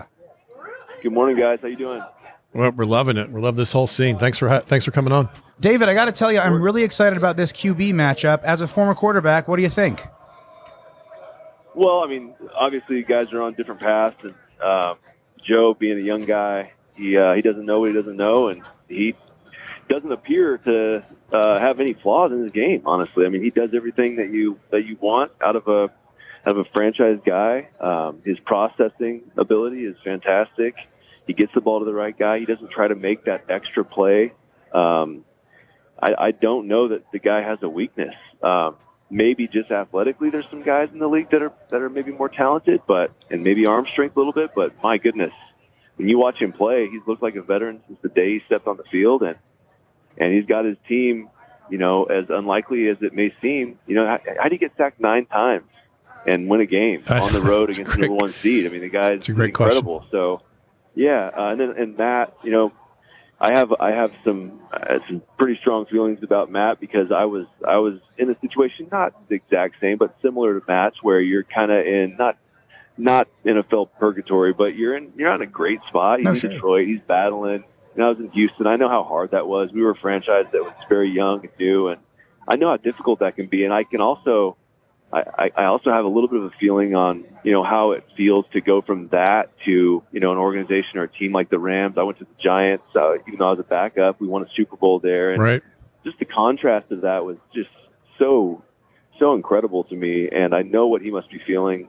I don't know how he must feel to be the reason. That's what's so cool about what he's done is they literally brought him in to get to the Super Bowl and win it. And he's here. I know. Now all he has to do is go out and make the plays to put his team over the top, because that's why they brought him. So really cool stories on both sides. Yeah, I agree. I went to the University of Georgia, so I've been following Stafford for a while, and I'm rooting for him. Yeah, that's cool. He's kind of living the dream that we all have in whatever our walks of life is. We have some version of, if I could just get out of this place, it could all happen for me. It's right. kind of cool to see it happen for him. So, it's it really is. And then he's always been such a tremendous talent too, and to play the way he has in the postseason, he's always maybe battled trying to do too much at times. And I was talking to Nate Burleson about that, who played with him way back. Yeah, and he's seen a guy that understands what's around him. He understands the playmakers he has. He's kind of settled into that role where he still has crazy ability, but he's playing a more controlled game, which I think that's probably one of the main reasons that they're here. Wait, isn't Nate Burleson the one who broke his arm like in a single car accident sober with a pizza or something? Isn't that Nate? All right, we don't want to bring up old stuff, but that definitely was Nate. So, but I'll make sure I remind him of that later on. When I read that story, I was like, wait a minute. It was a single car accident and he was sober? Who does that? We've all been there. We're trying to grab a fry or two out of the seat next to us, and you're like, you hit late brakes, and you're like, I get it. I can see what happened. Hey, man, I got a more serious, back to a serious question. You're clearly the right person to ask this of. We've seen quarterbacks. Obviously the big glaring example is the Tom Brady. We see a great quarterback move to another team and he makes a so-so team a fantastic team. And we see these great quarterbacks that are injured for a while and the team's terrible for a while. I feel like the importance of the quarterback in my mind has grown even more than it used to be. If you're thinking of a pie chart of a successful NFL franchise, how big a slice is quarterback? I saw a really cool tweet the other day, and it said, "If only Detroit had a quarterback like Matt Stafford." Yeah, and it's like, that's great. I mean, it's a huge piece. You have to have all the components, and I think that having the quarterback, obviously, with what you've seen in Cincinnati, I mean, 2 years ago they had 4 wins, and now they're in the Super Bowl. So that obviously is something that can transcend an organization. Right. But you also have to have some of those other components, and of course, it's such a team game. But I mean, if you don't have the quarterback, you don't have a chance. I'll say that. I mean, that's very clear. And if you don't have one, you're looking for one. I mean, and even if you have a great team, you look at San Francisco, right? And I'm not going to bash on Jimmy because people do enough of that. And he's won a lot of games there. Oh yeah. But he's not really a guy that transcends that team to take them to the next level. And it's like Kyle Shanahan's a brilliant coordinator. They have a lot of good pieces there. Defense is great. Offensively, they can do pretty much whatever they want. Yeah. But they come up short. So how long is it until Kyle Shanahan says, you know what, here, take a couple of my first-round picks. Let me go see if I can grab. And I know he has Trey Lance, and maybe he turns into the guy. But, I mean, obviously, if you don't have the QB, you really don't have a chance. But that's kind of the tip of the iceberg. You got to have the stuff that's deep down. I remember sitting in the locker room right before the Super Bowl, about to play the Patriots. I'm with the Giants, and Tom Coughlin's up there, and he goes, you know what, on paper, they're supposed to beat us. On paper, they probably would beat us, but we don't play the game on paper. It takes an entire team effort. And so you got to have that group. You got to have that coach. You got to have that core belief in yourself. And then on top of that, you got to have the guy that can sling it when it matters. Yeah. And both these teams have that. So that's why they're there. Yeah. We're talking to David Carr, quarterback and analyst extraordinaire, NFL Total Access. You guys all know the face. Was it a mistake for a guy with hair as good as yours to play in a sport that requires a helmet? I'm going to say yes. I mean, I walk around here now. It's like when I was playing, no one knew who I was. And now I'm on TV, and it's like, hey, Dave. And I'm like, hey, random citizen. I don't know who you are, but they're like, great hair. I'm like, it literally happened to me like 5 minutes ago. I'm like, I never really thought of myself as a guy with great hair. I'm going to thank my dad, I guess. That doesn't have nothing to do with it. Yeah. I just blow dry it and go. So Could you give your brother a few tips on the hair front? Would it kill him to try a little bit? What's he doing? you know what? He actually got a haircut recently. I'm not sure if he's made that public knowledge yet, but he got like this European soccer haircut that actually looks pretty good on him. But because he calls me and he goes, "Hey man, I know you've had all these fancy European soccer haircuts. So which one's the best?" I'm like, "Well, I don't know if you can pull it off like I can, but let's give it a shot." So it was good though. I think it was better than what he had going on. He looked like he was in Home Alone with the last. That's one right. Had, so. Yeah, that's the other meme that's going around. You saw that meme, right? Yeah, of course. And he saw it too. So he was like, "I can't handle these Home Alone memes anymore, dude. I got to get a new haircut." I'm like, "All right." That's. I love that a meme will push a guy to make a different life choice. Oh, dude, memes are powerful, man. It's hilarious. They're very powerful. As we all know. David, we know you have a long day of calls, and you're going to be getting asked questions from some of the smartest minds in sports. And so we are going to ask you a few just really dumb questions, if that's okay by you. Okay. I like those better. So, I prefer those. David, you went from a career in the NFL, now you have this career in broadcasting. I want to ask you something. I'm 28 years old. I've been broadcasting for 2 years. Do you think that I could seamlessly transition from broadcasting into the NFL? Mind you, I do have 2 years of high school football under my belt, so... What position are you trying to play? That's the question. I mean, I could hold, I could be not hold while I play live. I could hold the ball. I could kick maybe. That's how you can tell the guy's serious. He doesn't have a position choice yet. Yeah, he doesn't even really know what he wants to do. Like, to make a lateral move like that, you got to have a plan set up. But I get it. Like, yeah. So you sound like my buddy Dave Damashek. He's worked in network with us. He used to think that he was confident that he could go out and with one drive with a really good team score a touchdown. Yep. And everyone gave him so much crap about it. I'm like, Dave, you don't understand how hard that is, man. But hey, man, you put your heart and your soul into it, which you might need to pick a position first. I love. But let's do that, and then come back to me maybe next year, and we can discuss. Well, that is the best kind of hypothetical, because it's not like it could ever happen. You can't go, hey, set it up. That's Put right. me in at quarterback. Yeah, that's make right. it happen. Yeah, no, exactly. It's like, you'll never know if I'm going to be able to do this, so I'm just going to say I can't. Smart by Dave. All right, we've set the over-under on Super Bowl commercial Manning appearances at 4.5. You going over or under? Any Manning? Oh, my God. Any Manning. Yeah, well, I mean, there will definitely be some red hot, Peyton is just like, he can't help himself. So, these guys with the ESPN Monday Night Football thing they have going on, I mean, I'm saying way over. Okay. This might break a record, what happens this weekend. I'm going to have to mute. And I love Eli. I love that guy, but I just can't handle that much of it. If Eli was ever sick, would you fill in for him like you used to and do the Manning brothers, the Manning cast, as they call it? I would. I would love that. I would think that would be a lot. I think that'd be a blast. The problem is going to be when other people try to duplicate it. That's going to be the problem, because those guys are great. Man. It's coming. They're so good. It's coming. It's coming. They've already. I'm like, don't even approach me, because those guys are a different level. Eli's always been great. He's got this really dry humor, and he'll hit you, and then like a year later you'll be like, oh, he was making fun of me. Yeah, that's right. Wow. He's really quietly great at that. Yeah, that's right. Yeah. So they do a great job, man. I actually wouldn't mind if I saw a couple commercials with them. They'd be great. David, I have another super dumb question. What was your first car? My first car? Oh, man. I had an 86 Toyota pickup in high school. Blue, and the only AM radio worked, which was depressing. And then, I know you guys are in radio and like you do, but it was like, come on. The music that was played in the AM. It's like all my buddies are listening to like Blink and like all these really cool bands, and I'm like, talk radio. Yeah. It's like, this is killing me. News and traffic on the 8s. That's what you get on the way to high school. Yeah, so I just talked to myself a lot. It was really depressing. Well, David Carr, thank you so much for joining us. Please make sure you check him out on NFL Total Access. We really appreciate talking to you. We hope you have a great week of the big game. You got it, guys. Thanks, man. Appreciate it. Hey, this is Willie Griswold with the Bob and Tom Show. I'm here with Costaki Economopoulos at Radio Row, and we are talking to Chris Berman. Good morning, Chris. Hi, guys. Happy Super Bowl to you. Oh, my goodness. We're such huge fans. It's great to talk to you, sir. Thanks for taking the time. I fooled you too, huh? Yeah, Jeez, you certainly did. Well, thank you. Well, it's just a home game for you. Are you guys based out here? Yeah, I live in Venice, so this is an easy one for me. Willie here's from Indianapolis, so he had to take the trek, but we're happy to be here in the mix of it all. Yeah, Chris, I had to talk to work and go, you're going to send me to Los Angeles? Twist my arm. Well, yeah, it's the Super Bowl too, and it's good that let's put it in perspective. We all know Well, we're still not out of the dark. We're into the dusk now, or the dawn, I hope. But last year completely different. So let's hope this is really close to what it quote normally is. Yeah, I'm talking life more than Super Bowl. Right.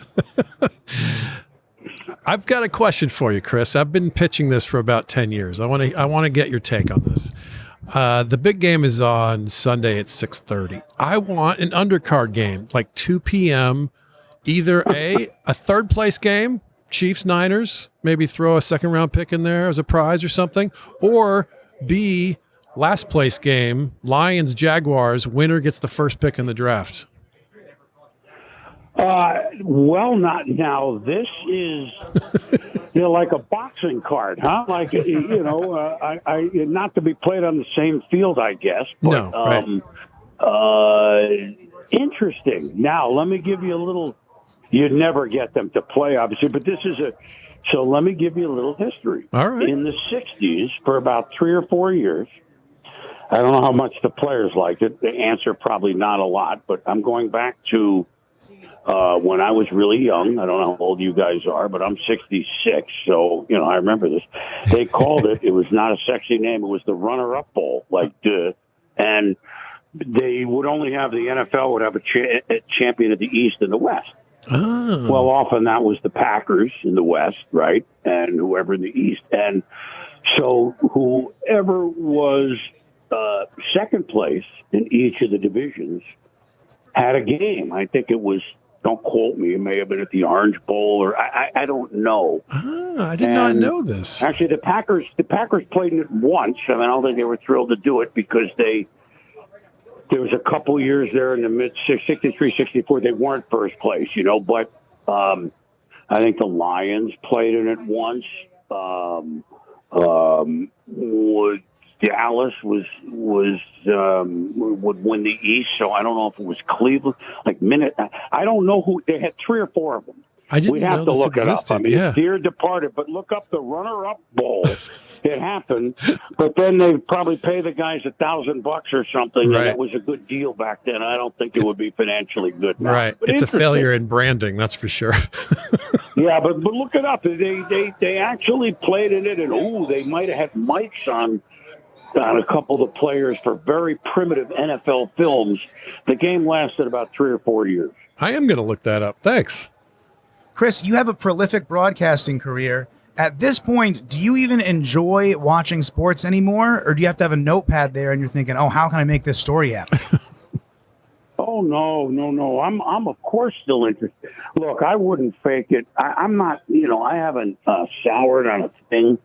I do believe that let's take a step back, fellas, from the Super Bowl.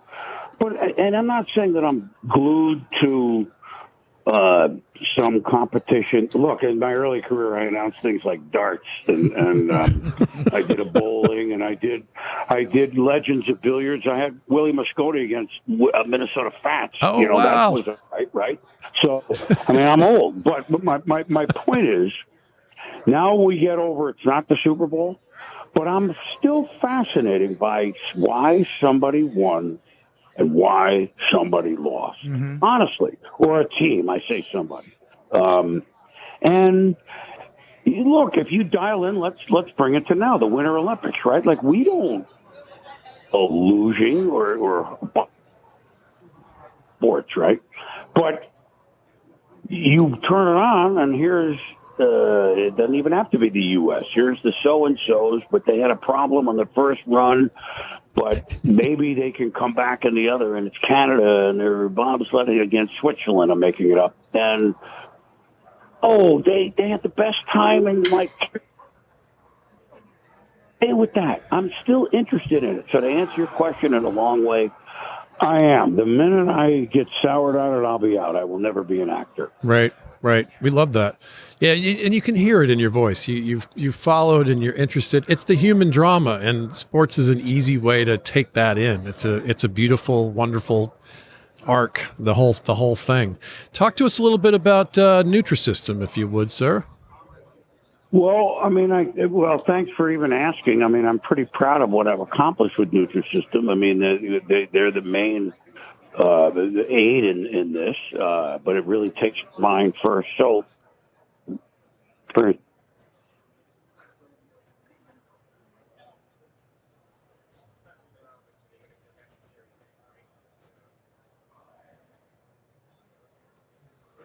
Chris, you still there? Yep, you there? Yeah, we hear ya. we lost you for a few beats. Let's go back one notch. let's take those last few sentences again.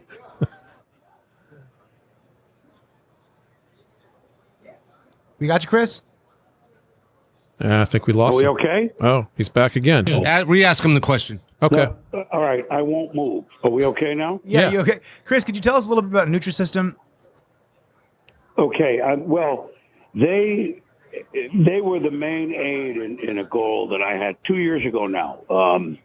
About to turn 65 May of 2 years ago, and I went, I'd like to lose 35 pounds. And I hooked up with my old friends there, and we can help you do that. And I did by May 10th. Now, this was like a New Year's resolution, but then, here's the Super Bowl and this, you really get going like now, right? The Super Bowl's over, like, let's go.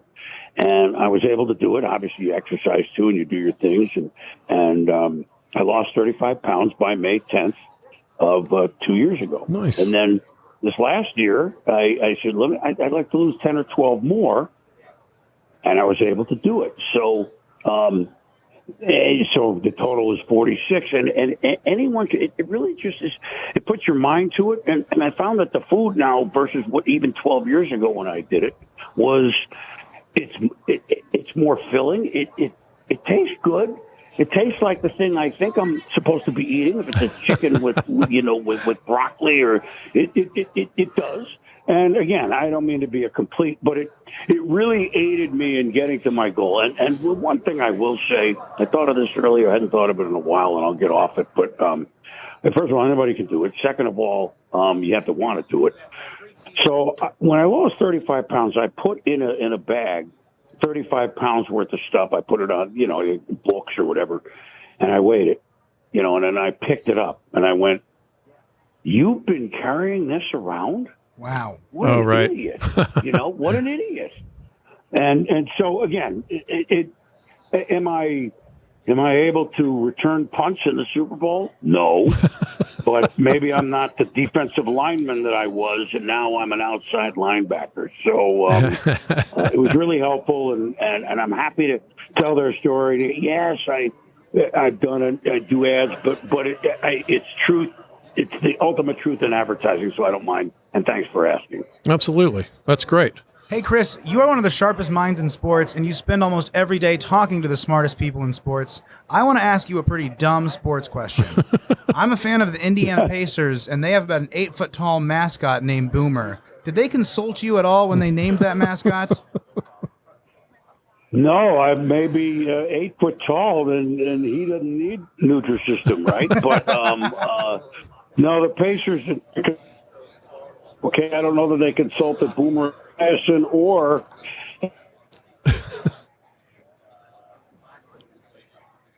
Oh, we're losing you again. You still there?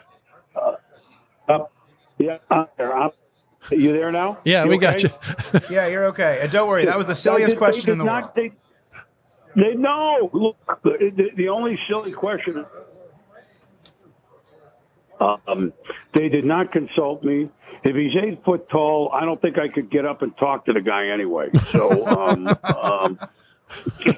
but I hope that the Pacers. I hope he's helpful for the Pacers. I'm sure Boomer is in great shape because he's eating the right foods. Hey, Boomer, fantasy football has come a long way during the course of your career. Can you talk to us about how that's changed the way that we cover sports and the way that we consume sports and the way that we look at sports? Well, specifically in fantasy football, it's a brand, or has been a brand new way. Yes, the staunch football fans who follow the players and everything, they're already dialed in. But there are legions of people that became football fans who were maybe fringe football fans because they have a fantasy team And even if they're not making the actual picks, like they team up with a couple people that are quote experts. By the way, none of us are quote experts, but but the thing is, if I'm up for anything that makes new football fans. I don't want to compare fantasy football to the show that we always did with Tommy, and I still do it with Boomer, NFL Primetime, but that sometimes made fans because it was on for an hour, and these were folks that maybe didn't want to watch football for 6.5 hours. Right. And I don't want to say with their husband or boyfriend. It could be ladies that were into it that the guys aren't into it. But right. I'm not trying to compare the two, but I see it similarly. And so it makes a lot of people fired up for the season on August 30th or whatever when they have the draft. So the only downside of it is, are we cheering because you made another first down, your guy? Right. So I'm not 100%. I'm still did this team win or did this team lose? But I'm all for anything that makes people big football fans, and certainly fantasy football in the last 15 years is the biggest new thing on the block by far. Yeah, for sure.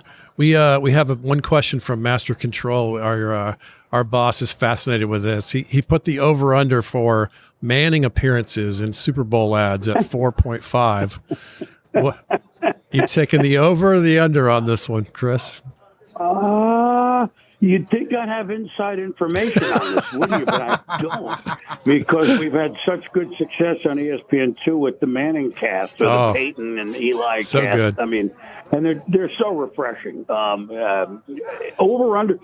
Now, those are different sponsors. I'd say the under. Oh, amount of ads, you mean? So, in other words, if somebody bought 3 ads on a Super Bowl, are we counting amount of ads or amount of sponsors? He's a careful gambler.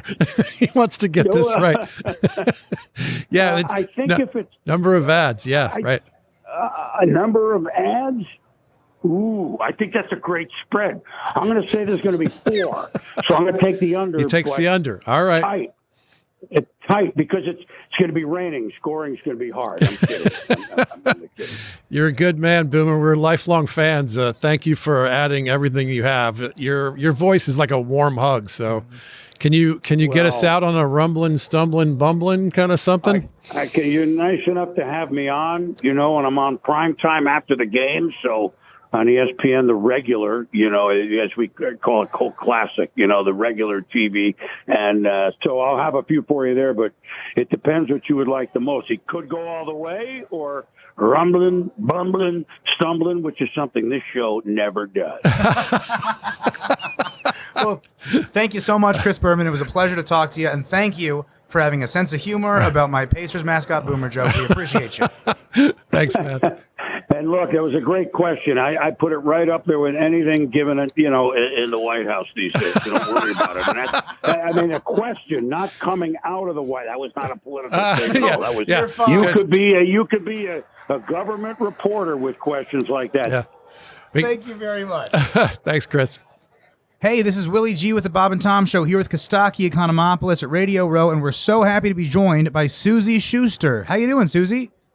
I'm well, thanks. Are you enjoying your time in L.A.? We're freezing. You guys all think that it's warm and balmy here, but when it's below 60 degrees or 65, we put on our winter jackets. You gotten soft. Yes. I live in Venice, and the last couple of weeks have been like, it's pretty cold out here. What's happening? Yeah. Oh, it's totally lame. I'm from New England, and the minute I moved to L.A. 20 years ago to launch Fox Sports Net, I turned into a total wussy. So whenever I go back to the East Coast and I'm like, oh God, I need a sweater. Like, it's 75 degrees. Get over it. So everybody, all the media, when they come out for LA, All-Star games and what have you, they always freak out and everyone's wearing shorts. And we know if somebody's wearing shorts in February that they're not from Now, when it comes to LA food, are you more of a vegan spot person or a taco truck person? I'm not a truck person. I'm a Vito's pizza person. Got it. Okay. The taco thing, I never quite got into it. I grew up with El Paso tacos from a seasoning container you get at the supermarket. Mm-hmm. So I never got into that. But I would say skip those trucks and go to Vito's Pizza. My notes say you went to Columbia. That's a good school. I did. It's a cute little school in Manhattan. Uh-huh. And in fact, the funny thing is when I was covering the Lakers back during the Shaq and Kobe years, I was the beat reporter for Fox Sports Net.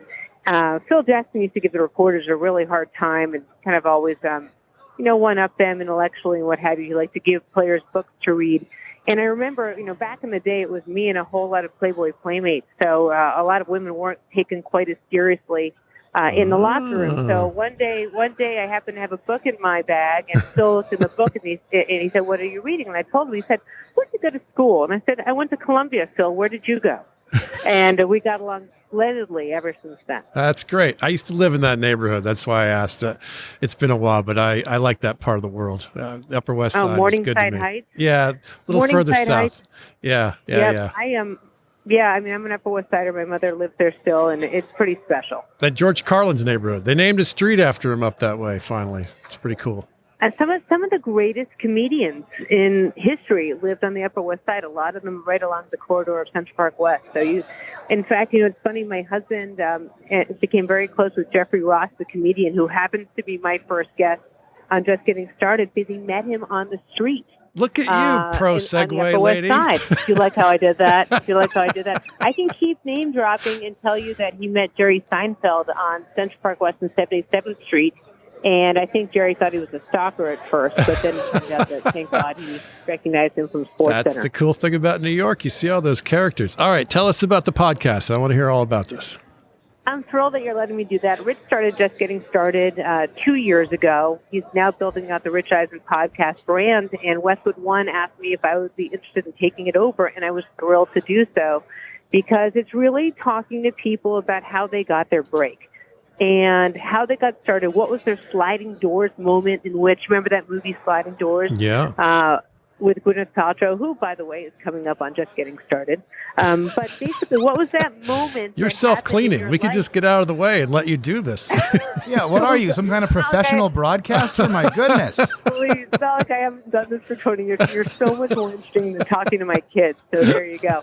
But basically, I want to talk to people about how they got their break. What gave them the impetus, you could say the balls to move forward and to move forward and find their careers, find out who they were meant to be. And, I just think that the world is heavy right now, that I want to give people some hope and inspiration.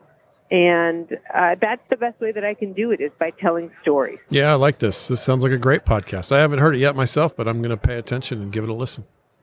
Well, I would ask you then to go and subscribe to it on your Cumulus podcast or wherever you find your podcast. But we have great guests coming up. Jeffrey Ross and I taped yesterday. Michael Irvin, Marshall Faulk. I've got asked out, actually Paul Rudd's coming on, Gwyneth Paltrow.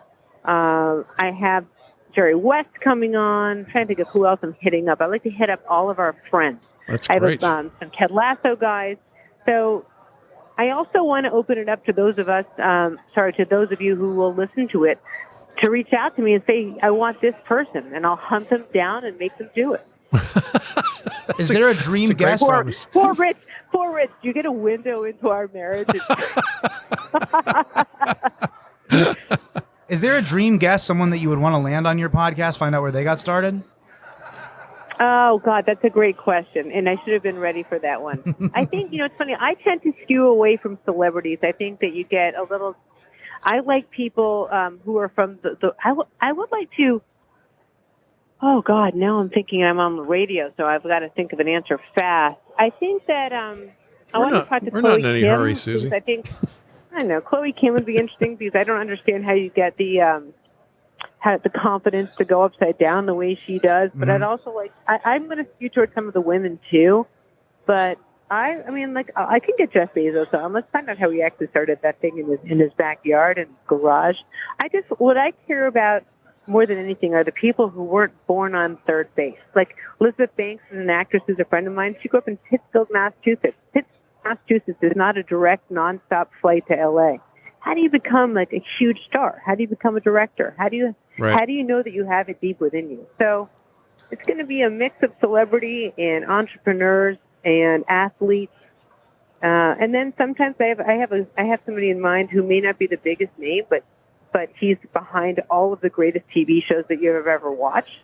And so I want to know, like, where you get that genius to write what I call, fantasy world. I write journalism style productions. I don't know how these people write these shows. How do you write a television show? Yeah, that's daunting. So I might want to. Right, to stare at a page with nothing on it and eventually put something on it that's interesting and compelling and has a story arc. And that takes some real talent for sure.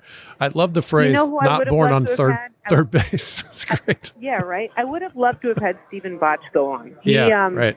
I look at someone like that who has provided decades of entertainment out of his own skull. Like, how does that work? Right. I'm in such awe of people who can do that. It's one thing to be able to think a 3 or to, orchestrate a 2-minute drill. Right. But how do you provide decades of entertainment out of your head? And I'm so glad we had this talk because you're workshopping with me on the air. And now I have a couple other aspects I'm going to put out today.